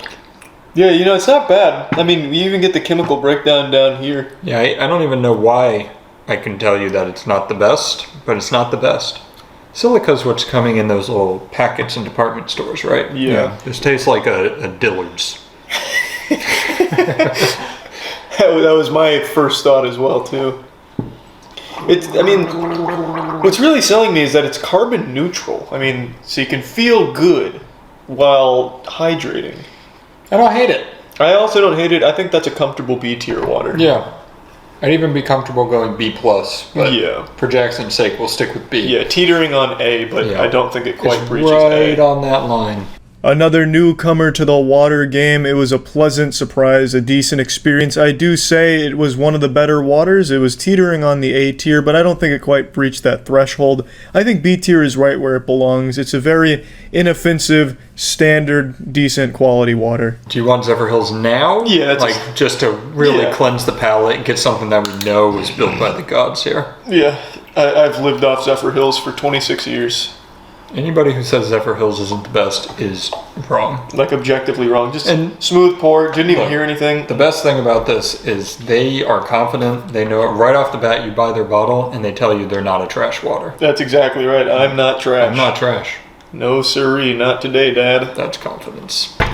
And it's from a natural Florida spring. Nothing says quality like Florida. Florida. No. Florida water. It's like a meal. A fine meal. Luxury done in a glass.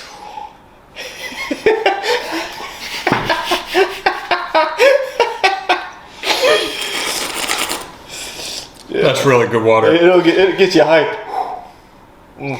So you had to see me like that. Yeah, he's going pure primal. It brings it out of you. I want to slam the wine glass. I just don't get how they do it. I don't know either. It's that spring. So what? Who searched for the Fountain of Youth? Was that George Washington? It wasn't George Washington. Who looked for the Fountain of Youth? It's like some nomad. Yeah, some Ponce de Leon or I was something. gonna say Ponce de Leon. I don't know. Bob Marley. You know who searched for the Fountain of Youth? I know. Crystal Springs, That's a rough one. Pasco County, Florida. Now I will tell you. It is Ponce de Leon. Yeah. Oh, I thought I was right. Well, Can you deny that Bob Marley searched for it? I will tell you this is the only good thing to come out of Pasco, Florida. yeah. But Probably also the only thing to come out of Pasco, Florida alive. this is Have really you guys ever gone to Zephyr Hills? No. I've swam in Zephyr Hills. Really? I have, yeah. take a little more. I don't think so. But Am I drinking I think I was Danny probably urine 8, right now? So I might have actually. That's fair. It's cold. Well, I bet it is. Oh, this is just so good. It's chilled to perfection. Yeah, so that'll do it. We're gonna have to save that for once we take a sip of Dasani. Zephyr Hills, we both knew going in, S tier. Fucking grew up on Zephyr Hills. Zephyr Hills has never let me down. I've never had a bad experience with Zephyr Hills water. It is the most consistent, most refreshing, and just all around, like, best water there is, really, especially for its price. Zephyr Hills, baby, S tier, all day. I think like there's an objective. Bring out the Dasani. Get that naughty little bitch out here. All right. Now, first thing I want to let you know, it's gonna be hard to hear on these mics, but it's hard. Like, Yeah. there's room in That's there. open. Yeah, but this is like, I could pop it. Listen to this part. Are Ooh. you ready? No, get some earplugs. I hope they can. Oh, That's the sound of fear. look at all those bubbles. It's like armored. Yeah, that's pretty bad. It's way too much plastic. It's just wasteful. Like, I'm not convinced I'm not drinking liquid plastic. Oh, and you can see the backwash going up in there. Here, let's get a quick pour before we Yeah, lose that- all of that. Yeah, I want to make sure I save that precious regurgitated Now, water. is this Coke's response to Aquafina? I think it's also owned by Pepsi. Is it? I could see. be wrong. What's Coke's parent company's name? Big Coke or something? Yeah, something like that. Yeah, the Coca-Cola company. Okay. Well, they both fucked up. Yeah. That's for sure. Let me just put this back between them. Oh. Now, interesting. The only two up here that I've seen have an expiration date on them. Aquafina, Dasani. That's interesting. I wonder why. Nobody else. Oh. Nobody else's water goes bad. Okay, God, if you find one, you shut your mouth. Dasani is just disgusting. That one's worse than Aquafina. It really is. Yeah, just go ahead and get that out of your system, Matt. It's not worth it. It's painful. Oh. It's painful. September 3rd, 2022 That's revolting. for Fiji. No, that's the date they were born. In the future. That is revolting water. But really we is. have class. We have to finish it. It is repulsive water. It should be a crime to own a case of this in your home. You should be written off as a psychopath who This needs is really, mental really bad. evaluation. It is. It is. If you were dying of thirst in the desert and someone offered you Dasani, you're better off just dying. This is also a plant bottle. What's that plant in Australia that makes you want to die? Gimpy. Yeah, this Yeah, is definitely Gimpy built Gimpy. out of the Gimpy plant. Yeah, absolutely. That's the kind of plant bottle that is. All right, let me. And there it is, the worst water mankind has accidentally made. Dasani is truly horrendous. Worse than Aquafina by a decent margin, I would argue. I wouldn't be surprised to learn Dasani is Latin for dog fecal juice, because that's what it tastes like. The fucking Dasani tastes like if you took a McRib and shot it out of a car's exhaust and then liquefied it. It's terrible. Dasani is absolutely abhorrent. I don't know who drinks it by choice. It's horrible. Dasani, absolute F tier. Smart water. Never had that. So my favorite little Easter egg about Smart Water is when you look through the bottle, there's a fish on the inside of the Oh! label. It's whoa. adorable, isn't it? What is that fish doing there, Danny? Take a peek at that bad boy. Snuck in there. Whoa. Little Nemo. playful water. Yeah, it reminds Yeah. me of Pudge the Fish from Lilo and Stitch. Yeah, that is playful. It's so crispy Wait, clean. wait, You could wait. live in it. I'm seeing something here. What do you got? On the Dasani bottle, you see that logo? I do see Is that that logo. Coke? I know it's Coca-Cola. Is that their logo? I think so. Because on the back of this bottle, I'm seeing a very similar. No, it's ruined. Very similar. But this says it's made by Glaceux. Oh, well, I do trust them for quality. Maybe. Oh, this is Sip and Scan, so maybe we're good. Maybe it has Oh. nothing to do with Coca-Cola. What the fuck is Sip and Scan? I don't know. They're trying to get me to buy something else. All right. And that's conspiracy theory about Yeah. water bottles. It's all connected. It's also vapor distilled water and electrolytes for taste. All My right. fucking throat hurts from Dasani. It is bad You water. still have water in your glass, by the way. Oh, this is Zephyrhills, right? Oh, Good. yeah. You're a lucky man. Yeah, Dasani, like- just like Aquafina, made me feel dehydrated. Yeah, like it actually makes my throat hurt. Get you a quick pour. Ooh, That's a nice pour. it's got a nice sound to It it. did have a good sound. Good decibels right there. I mean, it's quality water and minerals. Do a big aeration on this one.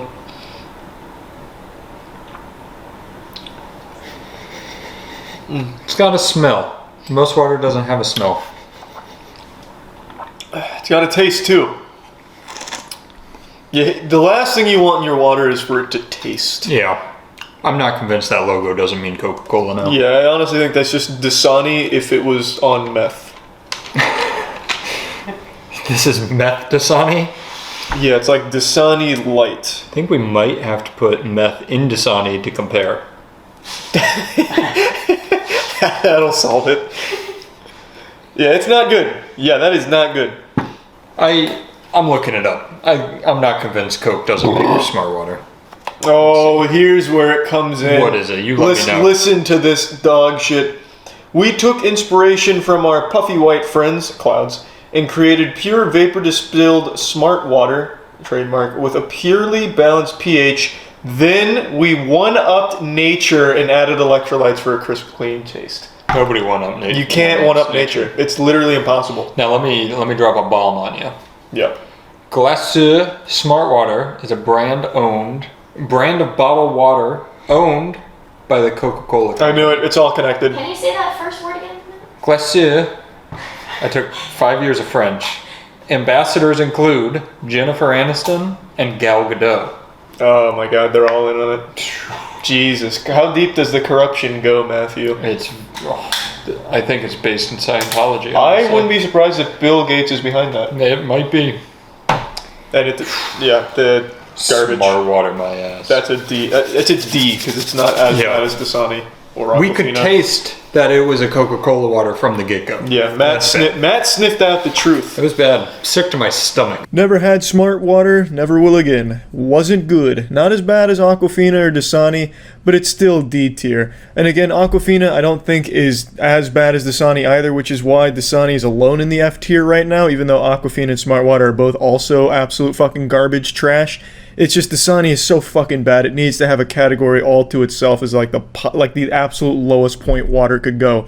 Like there's raw sewage, and then there's Dasani down here. Like it's that fucking bad. And smart water was somewhere above raw sewage. It's so D tier I think works. Now this is the biggest wild card. Yeah, none of us have ever had this. It's core water. It one-ups Evian, which boasts a 7.2 pH balance. This one's sitting at the perfect pH, it says, of 7.4, which is your body's natural pH balance. That is interesting. 7-stage purification, electrolytes and minerals for taste, and 100% recyclable, BPA free. Really? I gotta say, the design of the bottle is pretty interesting. nifty. It's like Cyberpunk 2077. Yeah, I like this. Oh. I don't know what that sound was. I don't know whether to hate it or Get like a it. look at this goofiness in here. Look how Whoa. look at how wacky that gets. You could like pour yourself a shot from this with the water. That's probably what it's for. Wow. And look at the massive opening. You could definitely get big swigs. Yeah. Whoa, that's a wide mouth bottle. That is, yeah. No. Look at how she comes out so aggressive. It wants to be consumed. Yeah, and it wants to be consumed quickly. Oh, I'm coming in, speed run.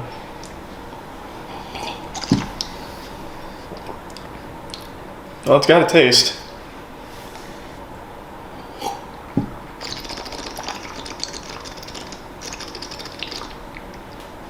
It tastes like ice, burnt ice. I've never tasted my own pH before. Yeah, it's like looking into a mirror of my Yeah. soul through my water. This is like human saline. Yeah. Well, it's not bad, but it does have a taste. Yeah, The taste isn't bad. I don't dislike it. It's the first water that's had a taste that I don't dislike. Yeah. Like I don't wish the taste wasn't there. It gives me a little bit of that mouth feel that Dasani and Aquafina do though, where you feel a little dry, but I'm not as upset with it. Yeah. I also don't know. I guess I can't dispute, but I don't know if my body's natural pH wants more of the same pH being put into Yeah, it. like I kind of want to be unique. I don't want to drink that. Does it say where the spring is that they source this from? I think it's just humans. They just start dehydrating corpses. I think I'm tasting memories. Plano, Texas. Plano, Texas. You know, that's where I would expect this to come from. Yeah, The that's, heart of Texas. yeah. I could taste the old country elements to it, of course. Yeah. I could actually feel myself wanting more gun rights as I took my swigs. And they made the mouth bigger, like they always say everything's bigger in Texas. Yeah, that's a good point. I mean, you could dump the whole bottle out, and if like you went full Oh, inversion it's here, perfect for a chugger. yeah, the entire thing's just coming out all at once. Oh, don't let Badlands get his hands on this. Let me just. Oh wow, that comes out quick. That's nuts. That comes at you fast. I'm gonna go for it. Oh boy, Matthew, you've gone insane. I can't do it while laughing. I'm gonna drown. Nobody's ever chugged core. What an attempt that was. He's not powerful. It enough. really does come out much faster than you'd expect. Yeah, it's a full flash flood in there. Oof! I just saw my life flash before my eyes. That's what happens. People try to chug core, they die, and they become the next core water bottle. It's a cycle. 7.4 pH, my ass. Yeah, I can't dispute it, but it doesn't taste like my body. Like if I was to piss in my mouth, I'd probably say probably different pH. Yeah. Well, there's no urates in there. That's what I It's also picked up missing on. the silica. Yeah, thank God. Thank God for that. Core about as average, wild, wacky as you could imagine for a water bottle, I suppose. I think C tier fits it best. It's not something, overwhelmingly horrible. It's not that bad, and it's not that good either. It's right on that line of, yeah, that was water, and that's good enough. And so, yeah, I think Core is going to sit comfortably in the C tier.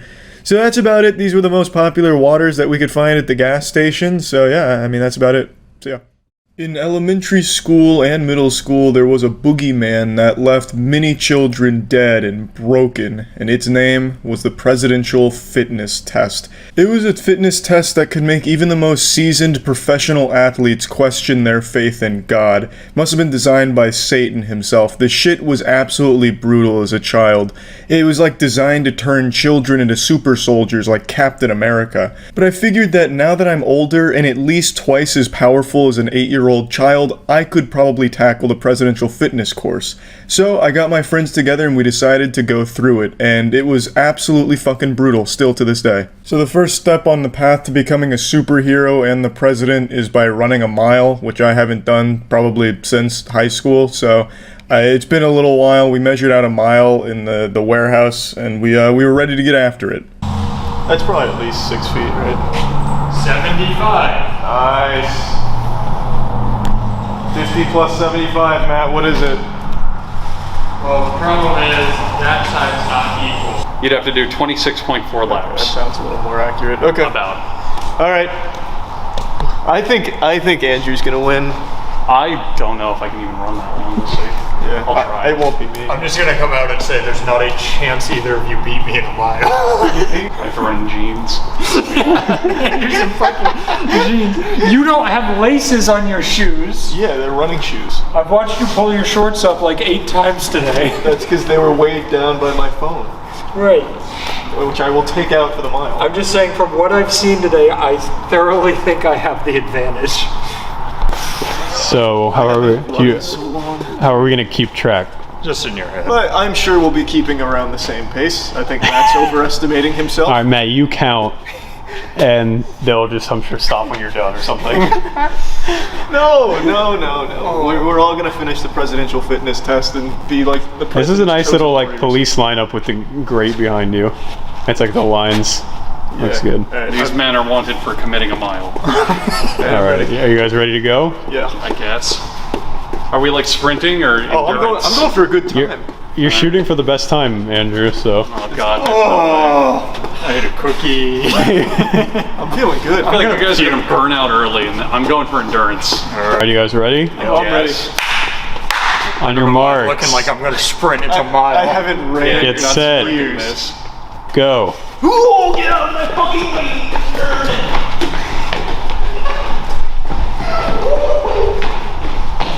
This is such good content. Yeah, this is riveting. Let me tell you. That's one. This is easy. I'm chicken in the afterburners. 2. I'm on lap 6. I know Charlie's cruising.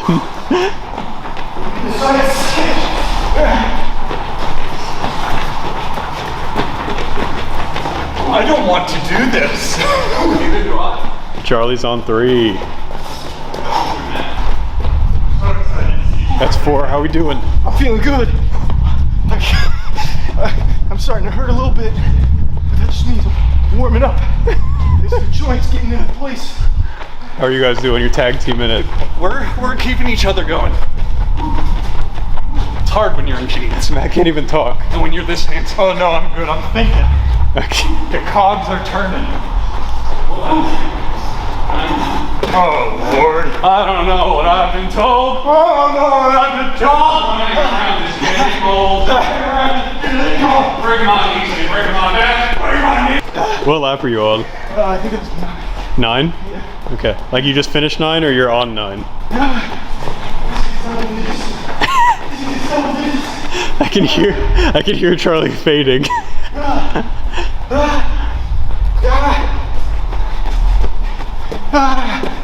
10. Oh yeah. I can't. Oh, he's coming up on you, Charlie. He's coming up on you. Oh, I can't. Okay, I'm finished. You can walk some of it. Yeah. It's the cold weather. Oh. Oh.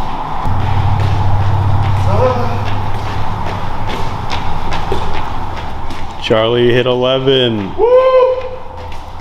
Matt hit 12. It's just the frigid temperatures messing with my teeth. And that's slowing me down a little bit. Once I get my second wind, it's all good. Woo. How we doing? Good. Once I get this water, oh, it's over. So that's when the turbo mode engages. Oh, I think I'm having a heart attack. Andrew just laughed. Why am I doing this? Why am I still going? This makes no sense. Presidential fitness course. You can't stop. And you let down your country. That's part of this was Charlie's idea. Yep, Charlie's doing real well. I thought we did. Oh, hold on, I gotta give the old ankle some time to cool down. Wow. Running's Charlie. Stay down, stay down. Running's weird when you're old.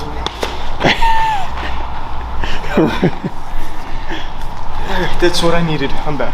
Are you on your last lap, Matt? Yep. Oh, the last one. Push it, let's go, come on. The speed demon. Oh, I gotta beat him. I gotta beat him. Come on. What'd you get? 850. Oh, that's pretty good. What are you on, Charlie? 20? Sit 20, baby. All right, 4 more.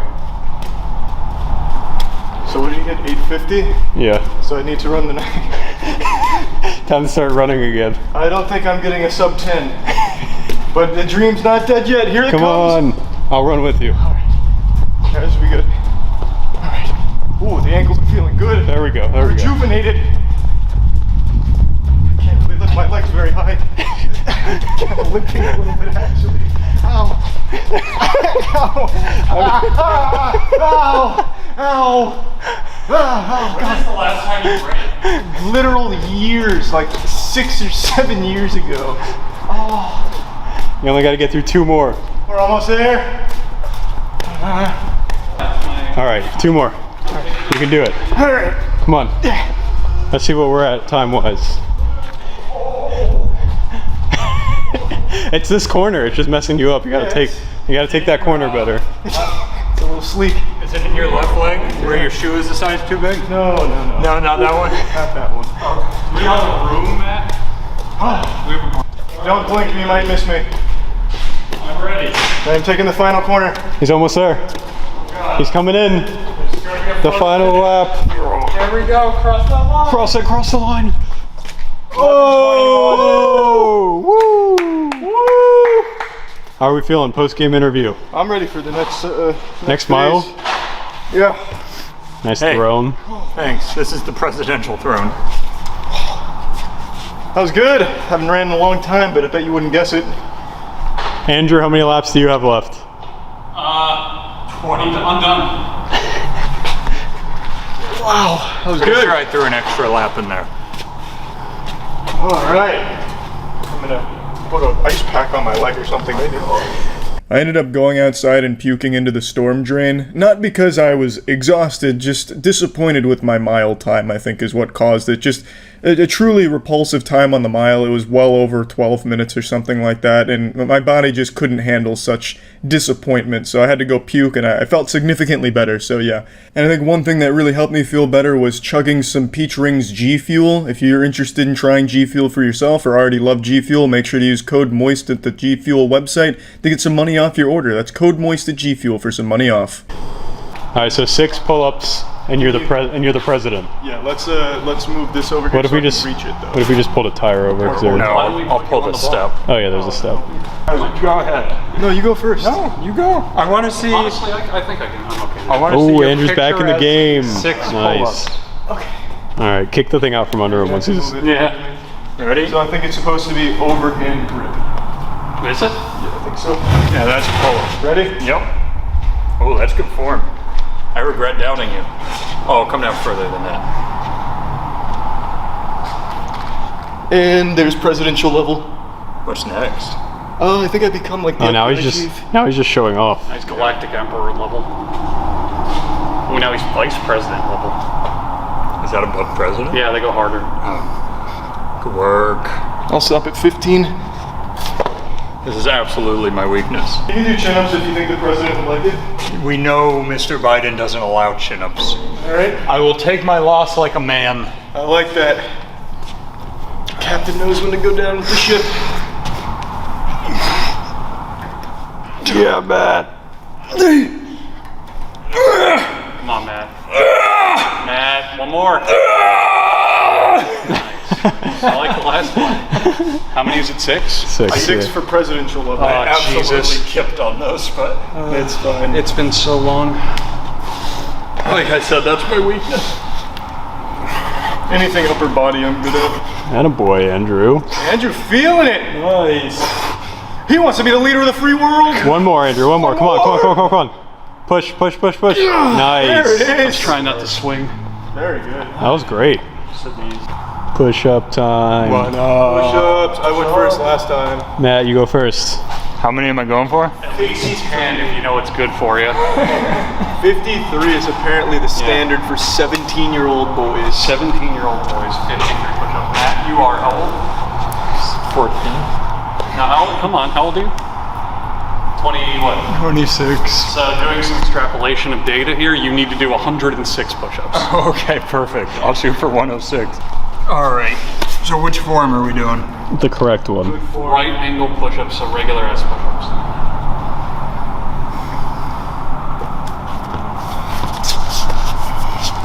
Ooh, you start high. You just said full push-ups. Do it. You meant your ass is high. Your ass was high. Yeah. Like you're pushing up, not taking a dip.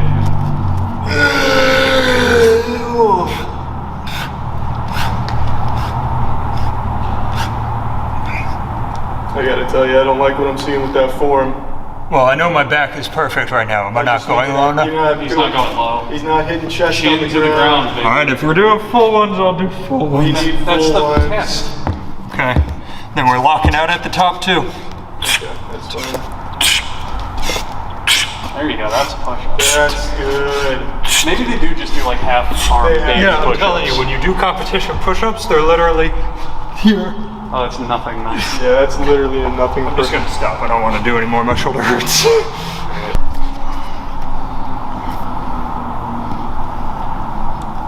Your chest isn't touching. Yes, it is. 100%. That's your stomach touching. It's my chest. You gonna try and kiss me down here? There you go. It's been touching the whole time. I don't know what I'm at now, though. I'm in a precarious position. Yeah, Is anybody keeping track? no. At least 4. I think you're at like 30. And 6. It's probably like 30 if I had to guess. I'll do another set in a minute. Who wants to be the president? I do. Oh, that feels good. Oh, that chest isn't touching. I can't. I'm touching my nose. That's kind of gross. Slam your face into the ground.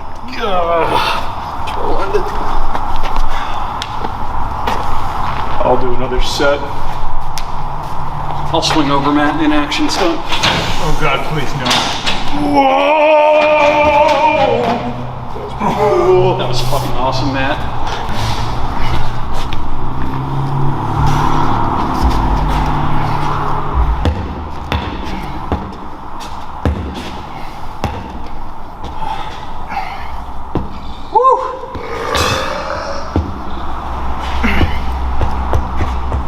How many arrows do you have to shoot at the target for the presidential test?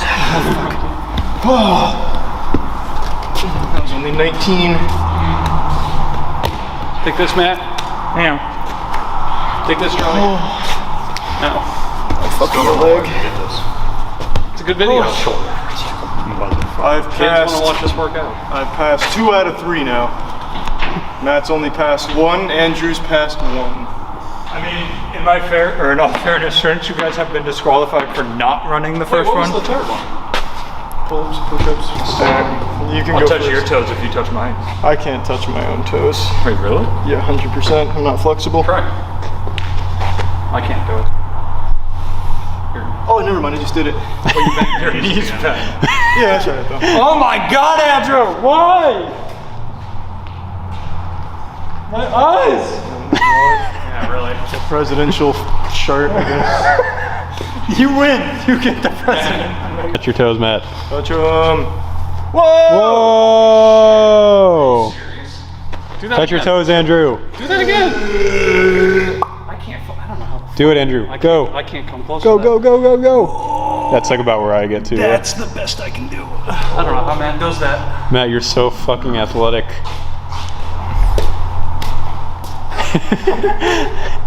He's gearing up for the next mile. My tummy. The presidential fitness course, still a very difficult course. Also, I feel like the standards are extremely high. After looking it up, for 17-year-old boys, you were expected to do 52 continuous right angle push-ups, and for a 17-year-old boy, expected to do, I think it was 15 pull-ups. I think that's a lot to be asking of a high school student, but I mean, if you want to be the president, I guess you've got to really work for it. But anyway, that's about it. So yeah. This is a video I've debated making for years now, but I always just assumed that it was too personal and serious to be worthwhile. Like, you're not my therapist, so why should you care? This is quite honestly a didn't ask plus ratio moment.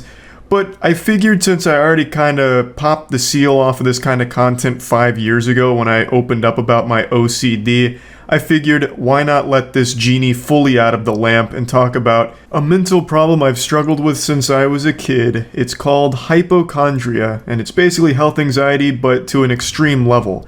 It's health anxiety going insano style, fucking turbo mode.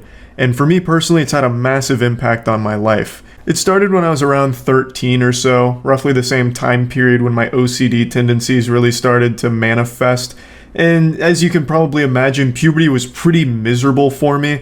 While you were jerking your meat, I was studying WebMD. I knew about prion diseases before I knew about algebra. I would just stay up all night scaring myself with medical information and shit. Instead of like ghost stories and campfire spooky tales, I just read like PubMed articles on really rare diseases and death. And of course, this led me to believe that every little ache and pain and upset tummy was related to some life-threatening illness. And I'd force my parents to send me to doctors and get all kinds of tests, x-rays and CT scans and shit done that were obviously unnecessary, highly unnecessary, but they indulged me. I got so many CT scans done when I was a kid, I'm surprised I didn't turn into the fucking Hulk with all the gamma radiation or something. And of course, not only were they unnecessary, but it was highly dangerous, getting that many tests and shit done.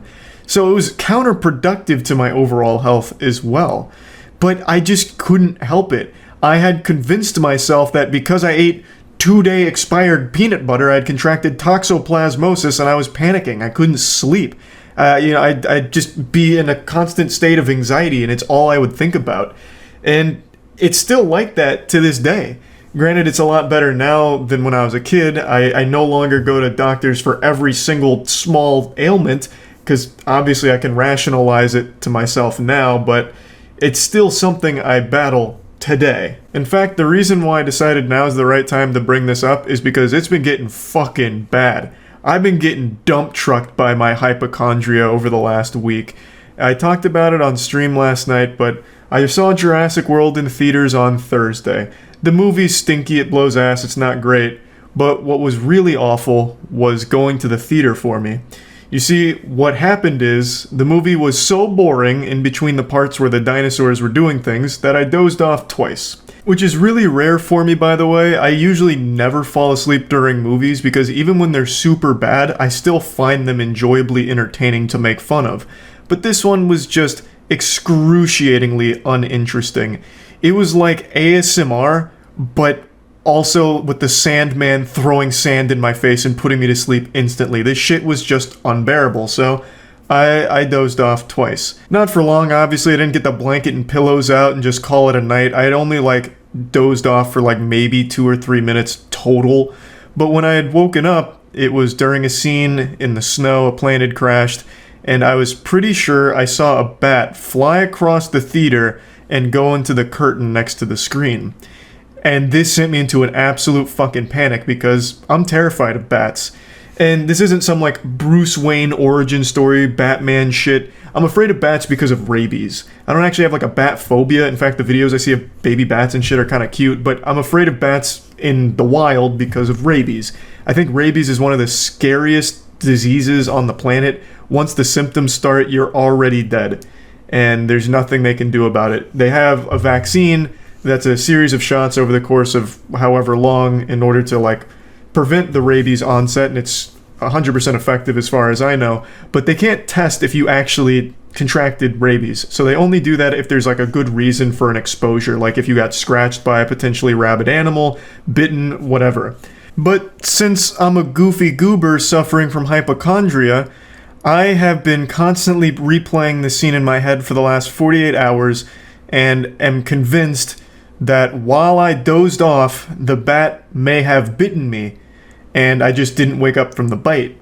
Because bat bites are invisible. When you get bitten by a bat, most people don't feel it because their teeth are so tiny and they don't leave any noticeable marks to the naked eye. So there's a chance that, and I've read stories of people who have been bitten by bats without waking up, and bats are the #1 transmitter of rabies. Most people who die from rabies are from bat bites that they didn't even know that they had. It's super fucking horrifying. So since Jurassic World Dominion was so boring it lullabied me to sleep, and I'm pretty sure I saw a bat, I have convinced myself that the bat must have gone full-blown like Agent 47 hitman and bitten me while I was asleep and has given me rabies, and I've been freaking out ever since, wondering if I should just go get the shots to be safe. But even then, I don't think there's any self-respecting doctor that would hear this story and think, yep, that's rational. I'll set you up right now with the shots. They'd probably just admit me to a psych ward. They'd lock me up in Arkham Asylum if I told them this shit. Like, I know how ridiculous it all sounds. I even had to be talked out of going back to the theater, getting tickets to the theater, and trying to hunt down the bat myself like I'm the goddamn Ghostbusters. Like, I was even thinking like full-blown Looney Tunes where I disguised myself as pest control to try and find it for the theater. I know how outrageous it all sounds. I also tried to alert the theater to the bat by calling them, but their phone, I guess, doesn't work because it never goes through. I understand how unhealthy it all is, but I can't help it. I can't stop myself from it. That's the absolute curse of being a hypochondriac. I can recognize how unlikely this whole situation is, this wild fucking fanfic. Less than 1% of bats even carry rabies in the first place. The bats in Florida are predominantly fruit bats, so they're not even like carnivorous. They're not even going for humans or anything like that. It's mainly insects and shit. I understand that. And it may not have even been a bat in the theater. The scene, I managed to find the scene online. The scene has a bunch of snow fucking rushing across the screen horizontally, and since I was waking up from like fucking 2 little cat naps, there's a chance where I was still a little woozy and not processing things correctly and got confused with a big chunk of snow being a bat that flew into the curtains.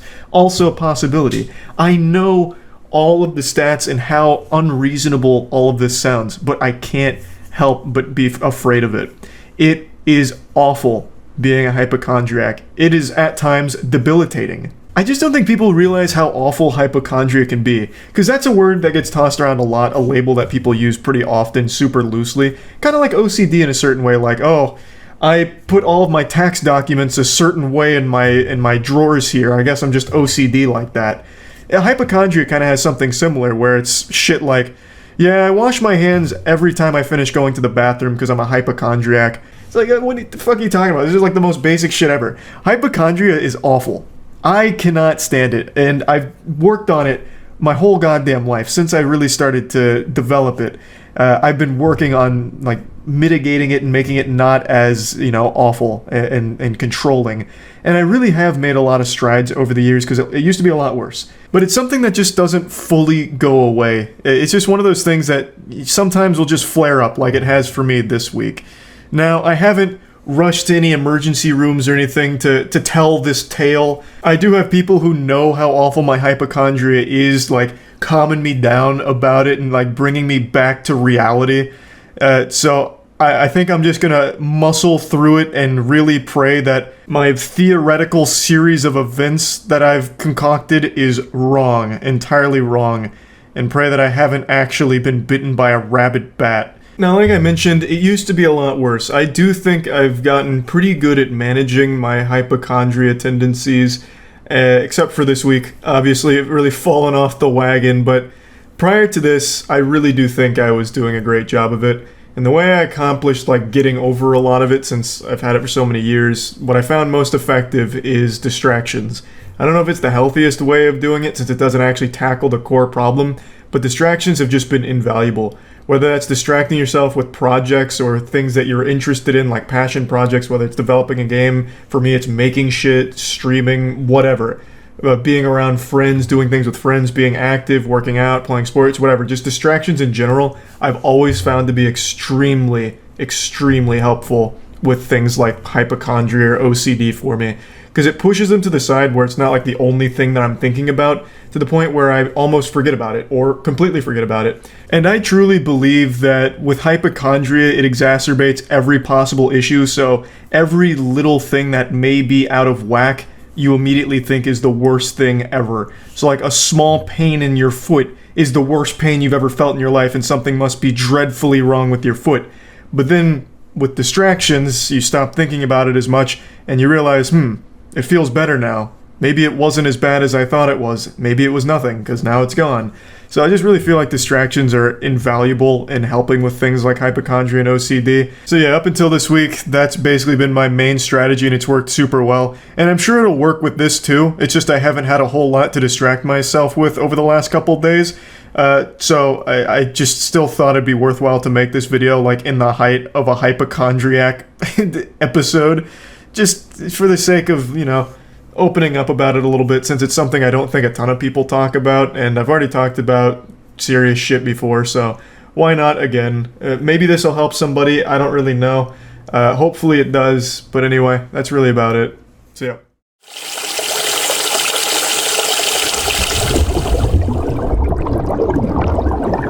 Hey, welcome to the Superfoods tier list. Right off the bat, Santa's not real. There's no such thing as a superfood. It's all kind of just marketing scams, just all deceptive marketing practices. But these are foods that are classified as superfoods by people on Google and unqualified experts. Yeah, I mean, I feel like it's just healthy food. Yeah, it's healthy food. It's like food that's generally healthy, and then they label it a superfood to move more units. Yeah, just eat some healthy stuff. Yeah, so let's start with the basics. Let's do some spinach. All right.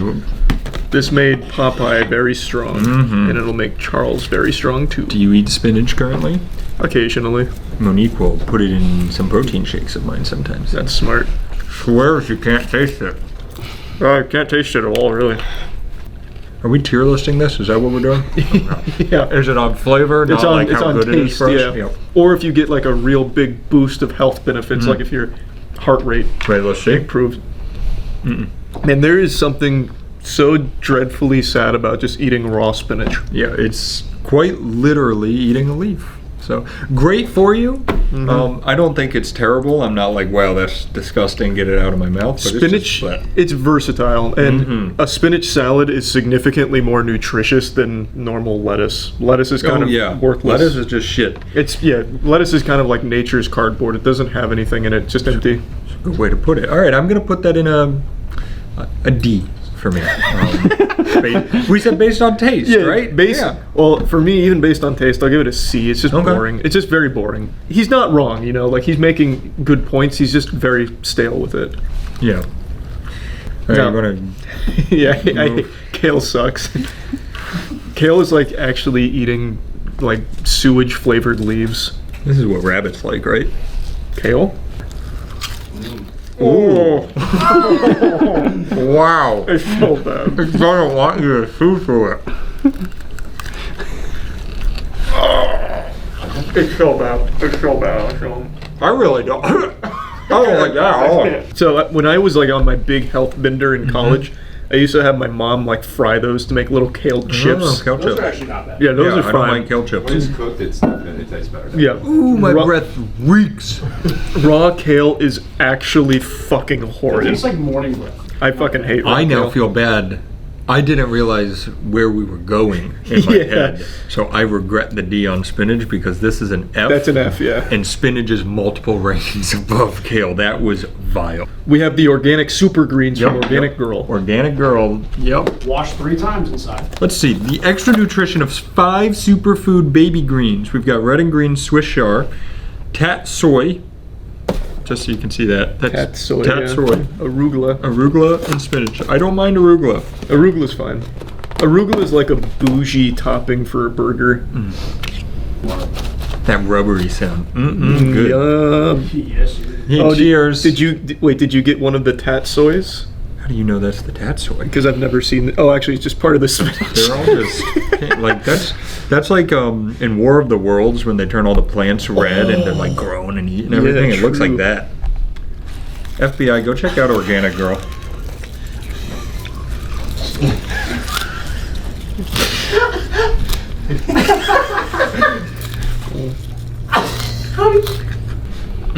Oh my. Oh. They've just got to be. This shit. They've just got to be cooked. Like I don't think anyone's getting Organic Girl's super greens and eating it raw like us. So like it's probably fine. Well, no, elsewhere. because like this would be a salad. You know, you take this, you put your stuff on it, and Yeah, like, but you dress that wouldn't it up. bother me as much. Well, you don't come in here and eat it naked. Yeah, this video we're just gonna get slammed because we're 2 grown adult men eating salad and going. Well, no one is eating. There is That is nobody. gross. There is I nobody agree. out here eating raw kale and raw Yeah. blood leaves or whatever. Wow, we washed it 3 times. Pow. True. Thanks. My roommate in college, he'd get grilled chicken and he'd put something like that on the side and eat it raw. And I thought But you're was eating it gross. with the chicken, right? Like he wasn't. Yeah, see, if you put something with it, it masks that. Absolutely. Like it is a good complement to things, but never like on its own should it be eaten. For example, we have garlic there. We got Garlic is garlic, great yeah. on things. I'm gonna fucking puke when we eat a Oh, raw it's gonna garlic be clove. disgusting. I have a problem. I've told you this before that when I touch garlic with my hands, like for dicing it and stuff like that, it lasts for like 4 weeks in my fingers. And I got so scared one time I went to the doctor, and because I looked it up and it said you probably have diabetes. Right. So I went to the doctor and he started laughing. He was like, "You don't have diabetes. You just have porous fingers." And I was like, both of these sound fake. Like, I can absorb garlic. Yeah. You're an X-Men. Exactly. I'm not like an Omega level mutant, but I'm a mutant. Have you tried sticking your finger in like a cup of water, seeing if you can like drink through your fingers? Doctor, I need help. Let's move on to Super Greens D. It's not as bad as the kale. I agree. It's a D, but I would like my spinach to be bumped up now. So, tomato. I don't like tomato. I know I'll you put don't. my bias out This there is ahead of time. this is such a controversial thing. There are some people that love tomato and some people that hate it, and I never understood the hate for it because it's just so inoffensive. I can't stand it. Really, you're a big. I couldn't. I don't. Yeah, I'm the same. I'm not a raw tomato person. It's really interesting. It's just because it's watery. It's very she's very drippy. She's a squirter. I like the taste, I don't care for the texture. Well, Texture, I can understand. all right. I'll be a good reviewer. I know I hate it. I'll still put it in my mouth. You gotta. I probably won't with the salmon. Yeah, see, like I like that. I am a tomato guy. Those I are- hate that. Yeah, those aren't. Oh, you No, hate no, that. I hate this. I hate this.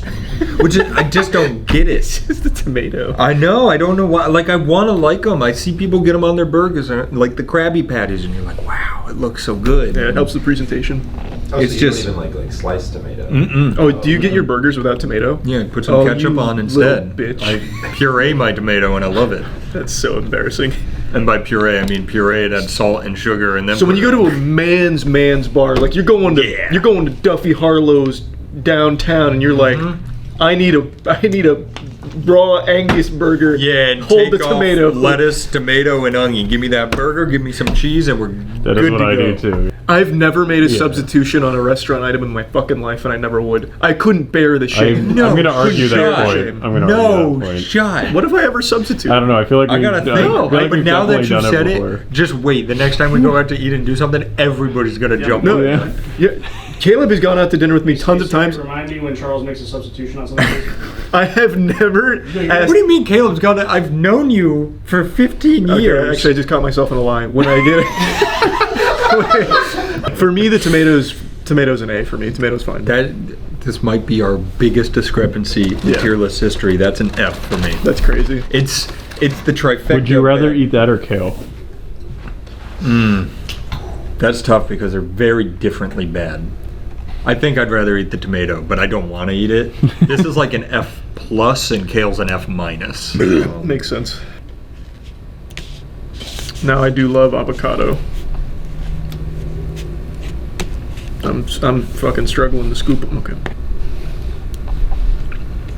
Oh, that's good. I like avocado in addition to other things. I don't like eating it on its own. I don't hate it like the way that I just hated the tomato.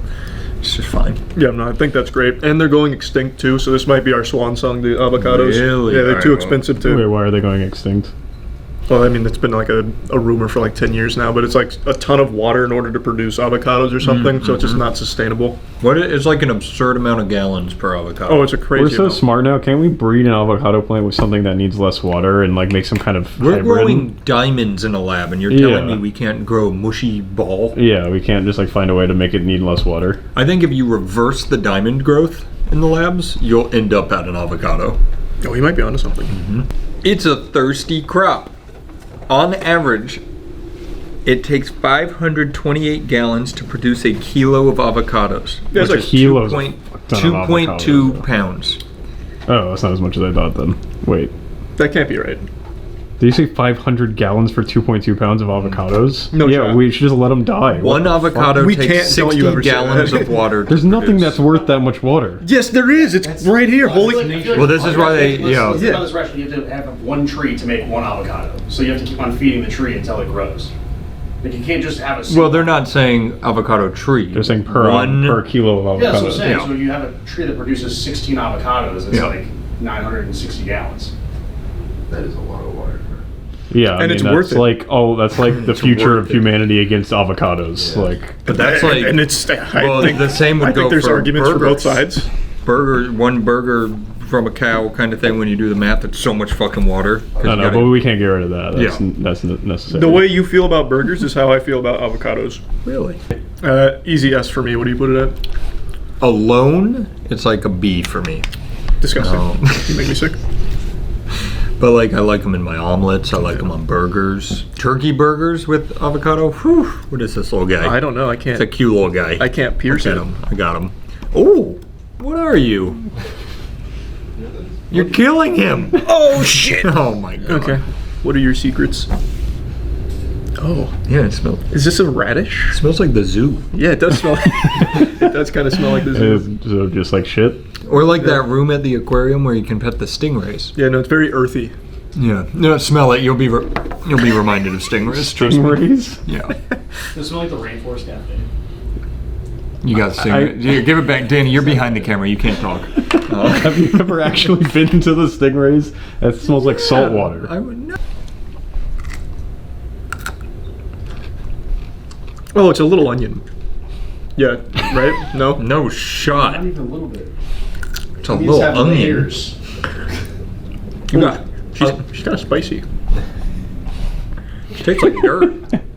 Just normal dirt. No, there's definitely like some kind of acid in there. Normal dirt taste. There's no way you've never put dirt in never your mouth. fucking eaten It dirt. shows. It shows. Yeah, you grew up without eating dirt, weirdo. This isn't bad. This is definitely not something you're supposed to eat raw, though. Whatever the fuck it is. Yeah, no, it's ooh. I got to the meat without the outside. Not any better. This is just a common root vegetable that A tuber, I think, is what they're called. tuber. Hey, you're also a tuber. I remember when we played Who Wants to Be a Millionaire for a 24-hour stream. We had that fucking yeah. brain buster. That's like, what is it? I don't know, 5 potato fingers. It was like a tuber, and we're like, what the fuck is that? No shot. So yeah, All right, Caleb, what is it? Let us know. That's a radish. you know, classic We were at the radish. first time. That has actually no flavor. It's just acid. non-offensive. It Yeah. came from the dirt and it tastes like the dirt. I just give it a B. A B. I was gonna go C. That makes sense. I give it a B just it because really is just.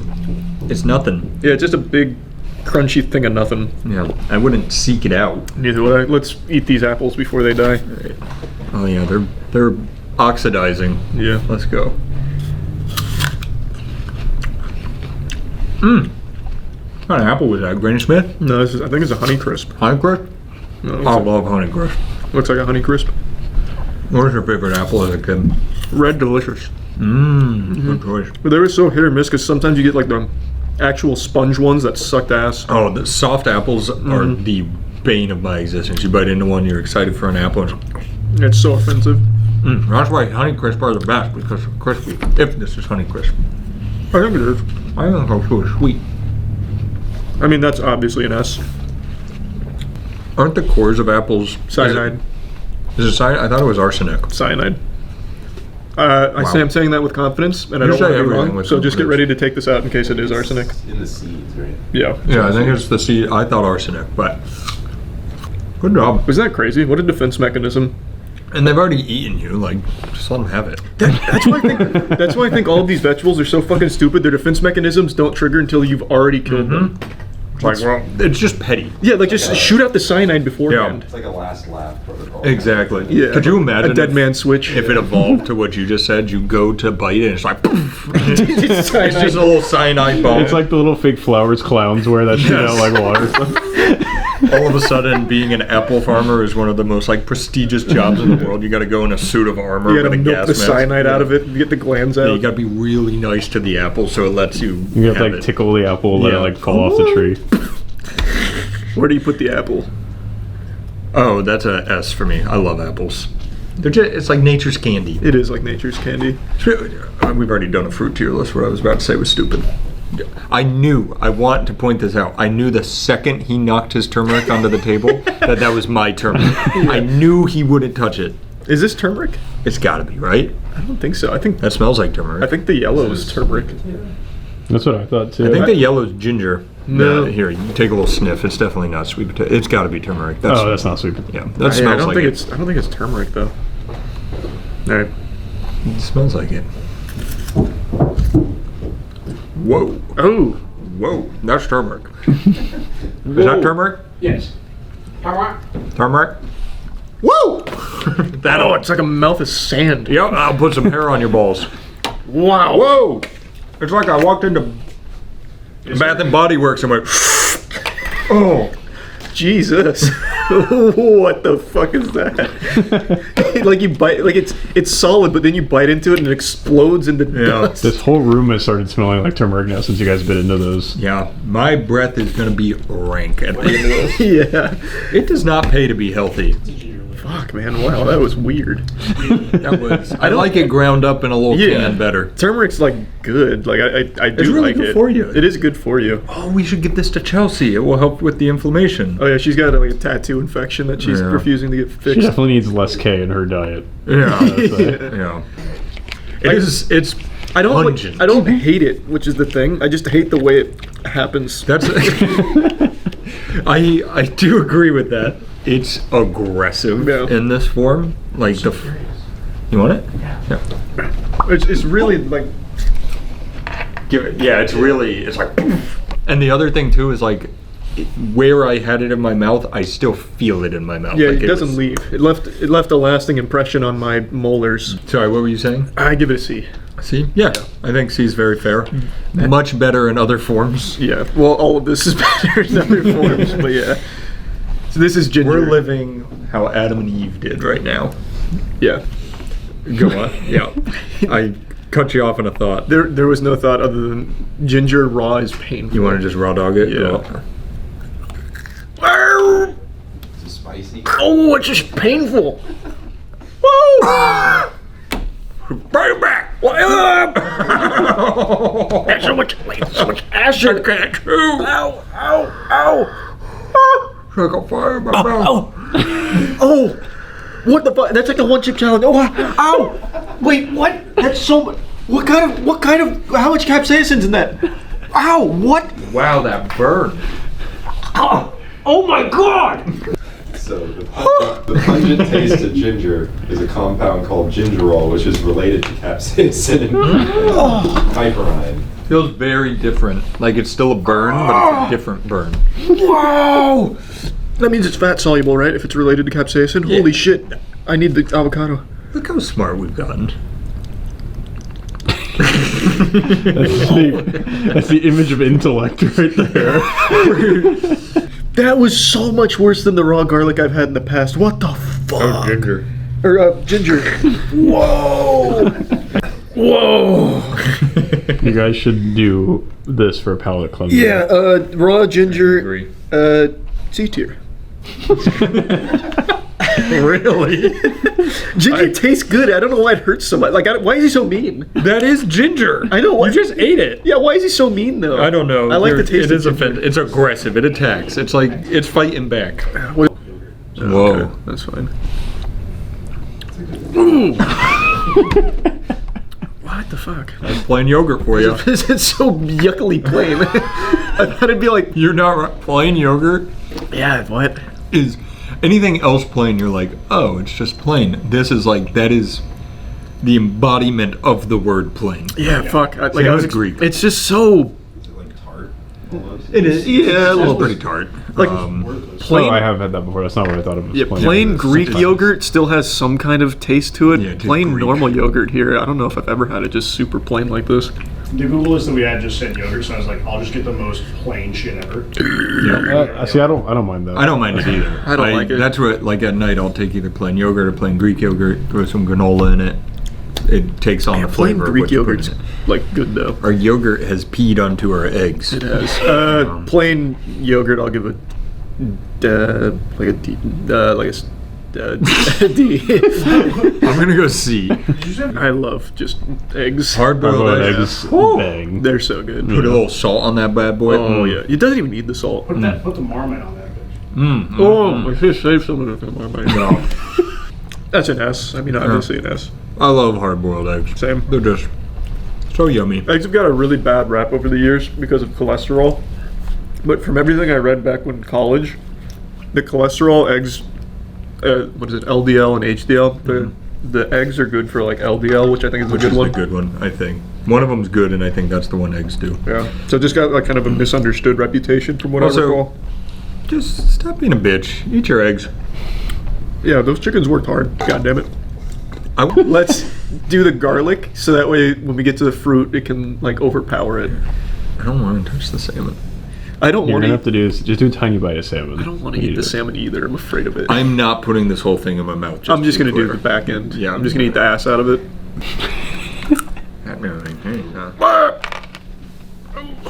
So much. Oh, it's a lot. It's so much. It hurts. It does. It's It like hurts. ginger. It doesn't hurt as bad as ginger. Not even No, but it's just so much garlic. close. It hurts a lot. Ow. It's way too much. I gotta drop some. Coward. Ah, now my breath tastes or smells very good. It's just, I'm gonna be immune to vampire attacks from now on. they're not gonna kiss you anytime soon. Get the fuck out of here. Yeah, garlic. That's B tier. Yeah, I was gonna say B in this form because it still tastes like garlic. Horrible. I think garlic is one of the best things that God has given us on this green earth. Oh, you're a big garlic guy. Bro, your breath is actually like permeating properly. Yeah, no, the whole room smells like I garlic mean, now. yeah, I feel. Do garlic. salmon before Wait, it what gets if we do a warm. liquid? Oh, Just do before it gets warm. I'm not eating the salmon. I really do don't it. wanna You eat- both can. Here, I'll eat it with you. I'll have one with you. I don't like seafood. I like anyway. seafood, but I So don't. that way, if we die to cryptosporidium, it's together, boys. Cryptosporidium. Is that what got Superman? Yeah. Here. Cheers. This tastes like fishing bait. How do you know what Oh, fishing it's like bait lox. It's so good. Wait, that's actually not bad. That tastes like Canadian bacon. It's salted. I think that's salted, right? It's smoked. That does taste very good. Yeah. That is just lox then if it's I've salted. never had I'm salmon still- in my life. Really? Do you not get fish on your salmon? On your sushi? Well, raw sushi though, like then I know it's prepared by like a sushi expert who trained 100 years or something to prepare it. Yeah, okay. I have to be completely honest, like that's smoked and has so many preservatives, like no microbe is living in that. Yeah, I was gonna say that wasn't true raw salmon. Oh. I like That was very good though. I did That that. It was- wasn't raw at all. It was good. Yeah. Oh, okay, that makes sense. Let me have the beetroot though. Let's go beaver, yeah. And then I'd like to get into a liquid to try to take stuff out of my mouth. Wow, that is like cement. I also think of like dyeing things red with beetroot in Minecraft. Nope. I do now. I like beets a lot. Wow, you went fucking right in. No, beets are good. Have you ever had raw beets? Nope. Ooh. They're good. Yeah. I didn't think I was gonna like that. No, raw beets are like actually like kind of slappers. There's a little sweetness to it. Yeah, no, it's got a great flavor. I thought it was gonna be a lot like the radish, but No. wow, it's pretty. It tastes like a more plain apple, like a less juicy apple. I shockingly agree. It's like the plain yogurt of the fruit. Yeah. I don't think this is a fruit, but No, that's another S. I'm gonna go A, but that's hands down so far the most shocking to me. Yeah. That was yummy. I like beets a lot. That was great. They're super underrated. I'm learning. What are these? I think these are baby cucumbers. Yes, they are miniature baby. I don't think I'm gonna like these. I don't think so either. But I thought I was gonna hate beetroot. Here. Another baby cucumbers. Oh, that's fine. Yeah, I don't like cucumber, but they're fine. I like cucumber. It kind of tastes like okra. What? What? What? You don't think it tastes like okra? No. I think it tastes exactly like okra. Yeah. Yeah, well, in this form. Well, I'm not believing you've had okra now. I get fried okra. Yeah, okra has a pretty like strong like. So does this. I mean, is he not fighting you? What did you get over there? I was gonna say, the cucumber's just like crunchy water. Yeah, it's crunchy Like, water. That was good. I give it an A. It's a D for me. You are just not a healthy eater. Here, you know what? Eat the blackberry here so we can both puke. Wait, you don't like? We are not on the same page today. What? You didn't like blackberries either when we did a Wait, fruit tier list. All right, let's do it. Have to relive that memory. I mean, like it's leagues ahead of a cucumber. What? But it's very bitter. That's a very bitter fruit. Yeah, they're fucking gross. Somebody heard it, and now it's fighting back. I will say they're at least more juicy than the ones we had last time. I was gonna say I do remember in the fruit tier list thinking they were shit, but that's also because of where we went shopping for all our fruits. Yeah. They were like a year old. I give it like a D. I still don't really like blackberries. It's a B for me. We are. You guys are really off. Yeah, we are on totally different We may ends not here. be able to work together after this. Yeah, this is where it ends. Oh. Well, I'm sure you like raspberries. I do. I like raspberries. It's just Yum yum yum. yum yum yum. Ass. Oh, I thought you said ass. I was No. like, what do you mean? Ass. Yeah, that's Easy- an S tier. easy I S. love raspberries. This is kind of a speed round here, and then So- blueberries. You remember I used to work at a yogurt shop? Yep. Not like that yogurt, frozen yogurt. Yeah, froyo. And we'd have a bunch of fresh berries. So every morning I worked, I'd go in for breakfast and just do raspberries and blueberries for my breakfast. It was always yummy. That sounds yummy. Blueberries, S. Wait, oh, you ate a blueberry already? Oh yeah, I'm just kind of Sorry, eating fruit now. I moved to it. Give me the wacky Marmite. I don't want to do it, Marmite. Please. Charles is gonna love it. I'm gonna call it right now. You think I'm gonna like it? That's cool. Big spoonful. Do you smell that? It's like Mm-hmm. acetone. This is. You could eat this, right? Well, yeah, it started as paint thinner and then they realized it was edible. That's what it fucking smells like. Marmite yeast extract. Okay. You go right ahead. It's made by Unilever, who's also known for deodorant and shampoo. Oh, it's gelatinous. It's It has a umami scent to it. Ooh, that's so gross. It did not come off my fork. I tried it. Ooh, Wow, that's the worst thing we've had all day. That is the worst thing we had all day. that's strong. That's fucking terrible. It's stuck. It's stuck on my fork, so I gotta just lick it. Oh my god. Wow, that is fucking atrocious. It's like spoiled soy sauce. It's just like a handful of salt and puke. Yeah. That's so bad. Wow, what in the fuck? I legitimately, it tastes like. That's the worst thing we've had today. That I- may be the worst thing I've ever had in my fucking life. What else did I rank low? I got. Kale and tomato. It's down there with kale and tomato for me. I think I hate under that. tomato, I hate that. over kale. I actually hate that so much. I'm mad at it. Marmite bad. I've gone to caveman brain. Marmite no like. Grug no like Marmite. It is apparently very good for you. Yeah, it definitely is. It can't taste that bad and be bad. I mean, yeah, bad. That was actually so That was much worse than I expected. You know, I have seen that before. Baseball players put that on their hands to try to cheat. Spider tack. All right, you want to go into this stuff? Yeah, give me the liquids. All right, we got Agua de Coco Original. And what makes this a superfood? I asked the same thing actually. It's cool. I think it's just healthier than drinking water. Yeah, like Caleb was saying, you know, they'll tell you like drink this instead of drinking Gatorade because the electrolytes or whatever. Okay. I was gonna say this smells really sweet for coconut water. Yeah, this has 38 grams of sugar. This is not normal coconut water. Mine only has 20. It smells a lot worse than it tastes. That's delicious. That's an S tier for me. I mean, because they I was gonna say that's just like a sugar in it. Yeah, This is that's not just a natural soda. coconut water. Oh, yours even has coconut chunks. Yeah, that one's got pulp. I like normal coconut water, but it's fine. This one is just like a sugary fruit drink. I don't like. I'm not in love with it, but it's not bad at all. That one's much better than this one. Yeah, this one is definitely better. I give it like a strong B. That's interesting. I wonder why this one's so much better. Yummy, yummy pomegranate juice, baby. Let's go. Let's get it. You want it out of the jug? You want a cup? What do you? Just give me a cup and you can scull it. I'll be peeing smoothly for weeks. That's good. It's good stuff. It's tart. Ooh. Yeah, I like pomegranates though, so I'm a fan. I wish they weren't so like tedious to eat because they're really good. There's nothing more frustrating than you're like, I want a pomegranate, and then you got to spend 2.5 hours eating it. Yeah. It's good stuff. It is good stuff. That's real good stuff. That's an A. Next. I'm gonna go to kombucha. I actually don't think I've ever had kombucha. So this is Mother Kombucha. I believe Mother Kombucha is actually in St. Pete. Nice. Probably for making the kombucha. He handed me the bottle. I just didn't know if it was this. Yeah, I didn't even bother trying. Cheers. Have you had kombucha before? No, I just said that for a treat.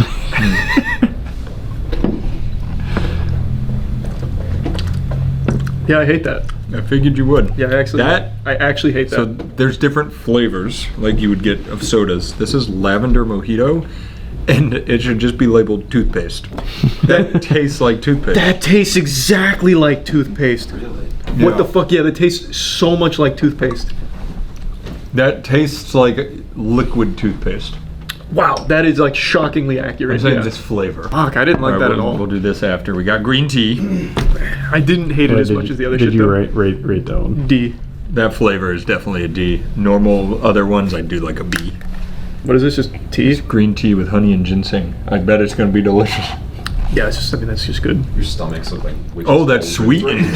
Yeah. I tried to find like an unsweetened version that was pre-made. It was. Man, that pomegranate juice hit my bladder instantly. I am holding in urine like strong right now. You have a strong grasp of how the body's systems work. I like the image of the witch's brew in our stomachs. One of us is going to shit a potion out later. It'll be the superfood of shit. S. A for me. You want to try your Marmite with butter toast? Is it? This is just a cracker. It's a cracker, yeah. So I got the next. It's an analog. But you love it, you hate it. So. It's definitely better on that, like for sure. It is, but I still you know don't it would like be it. better as if it just wasn't on it. Yeah, I'd rather it just be Cracker. like a buttered cracker. Yep. Well, that's all the superfoods. Yeah, I'm feeling healthy. I'm feeling powerful. That was great. We normally do Oreos or ice cream, and this felt good. This was like a good detox. So, yeah. Yep. Good work.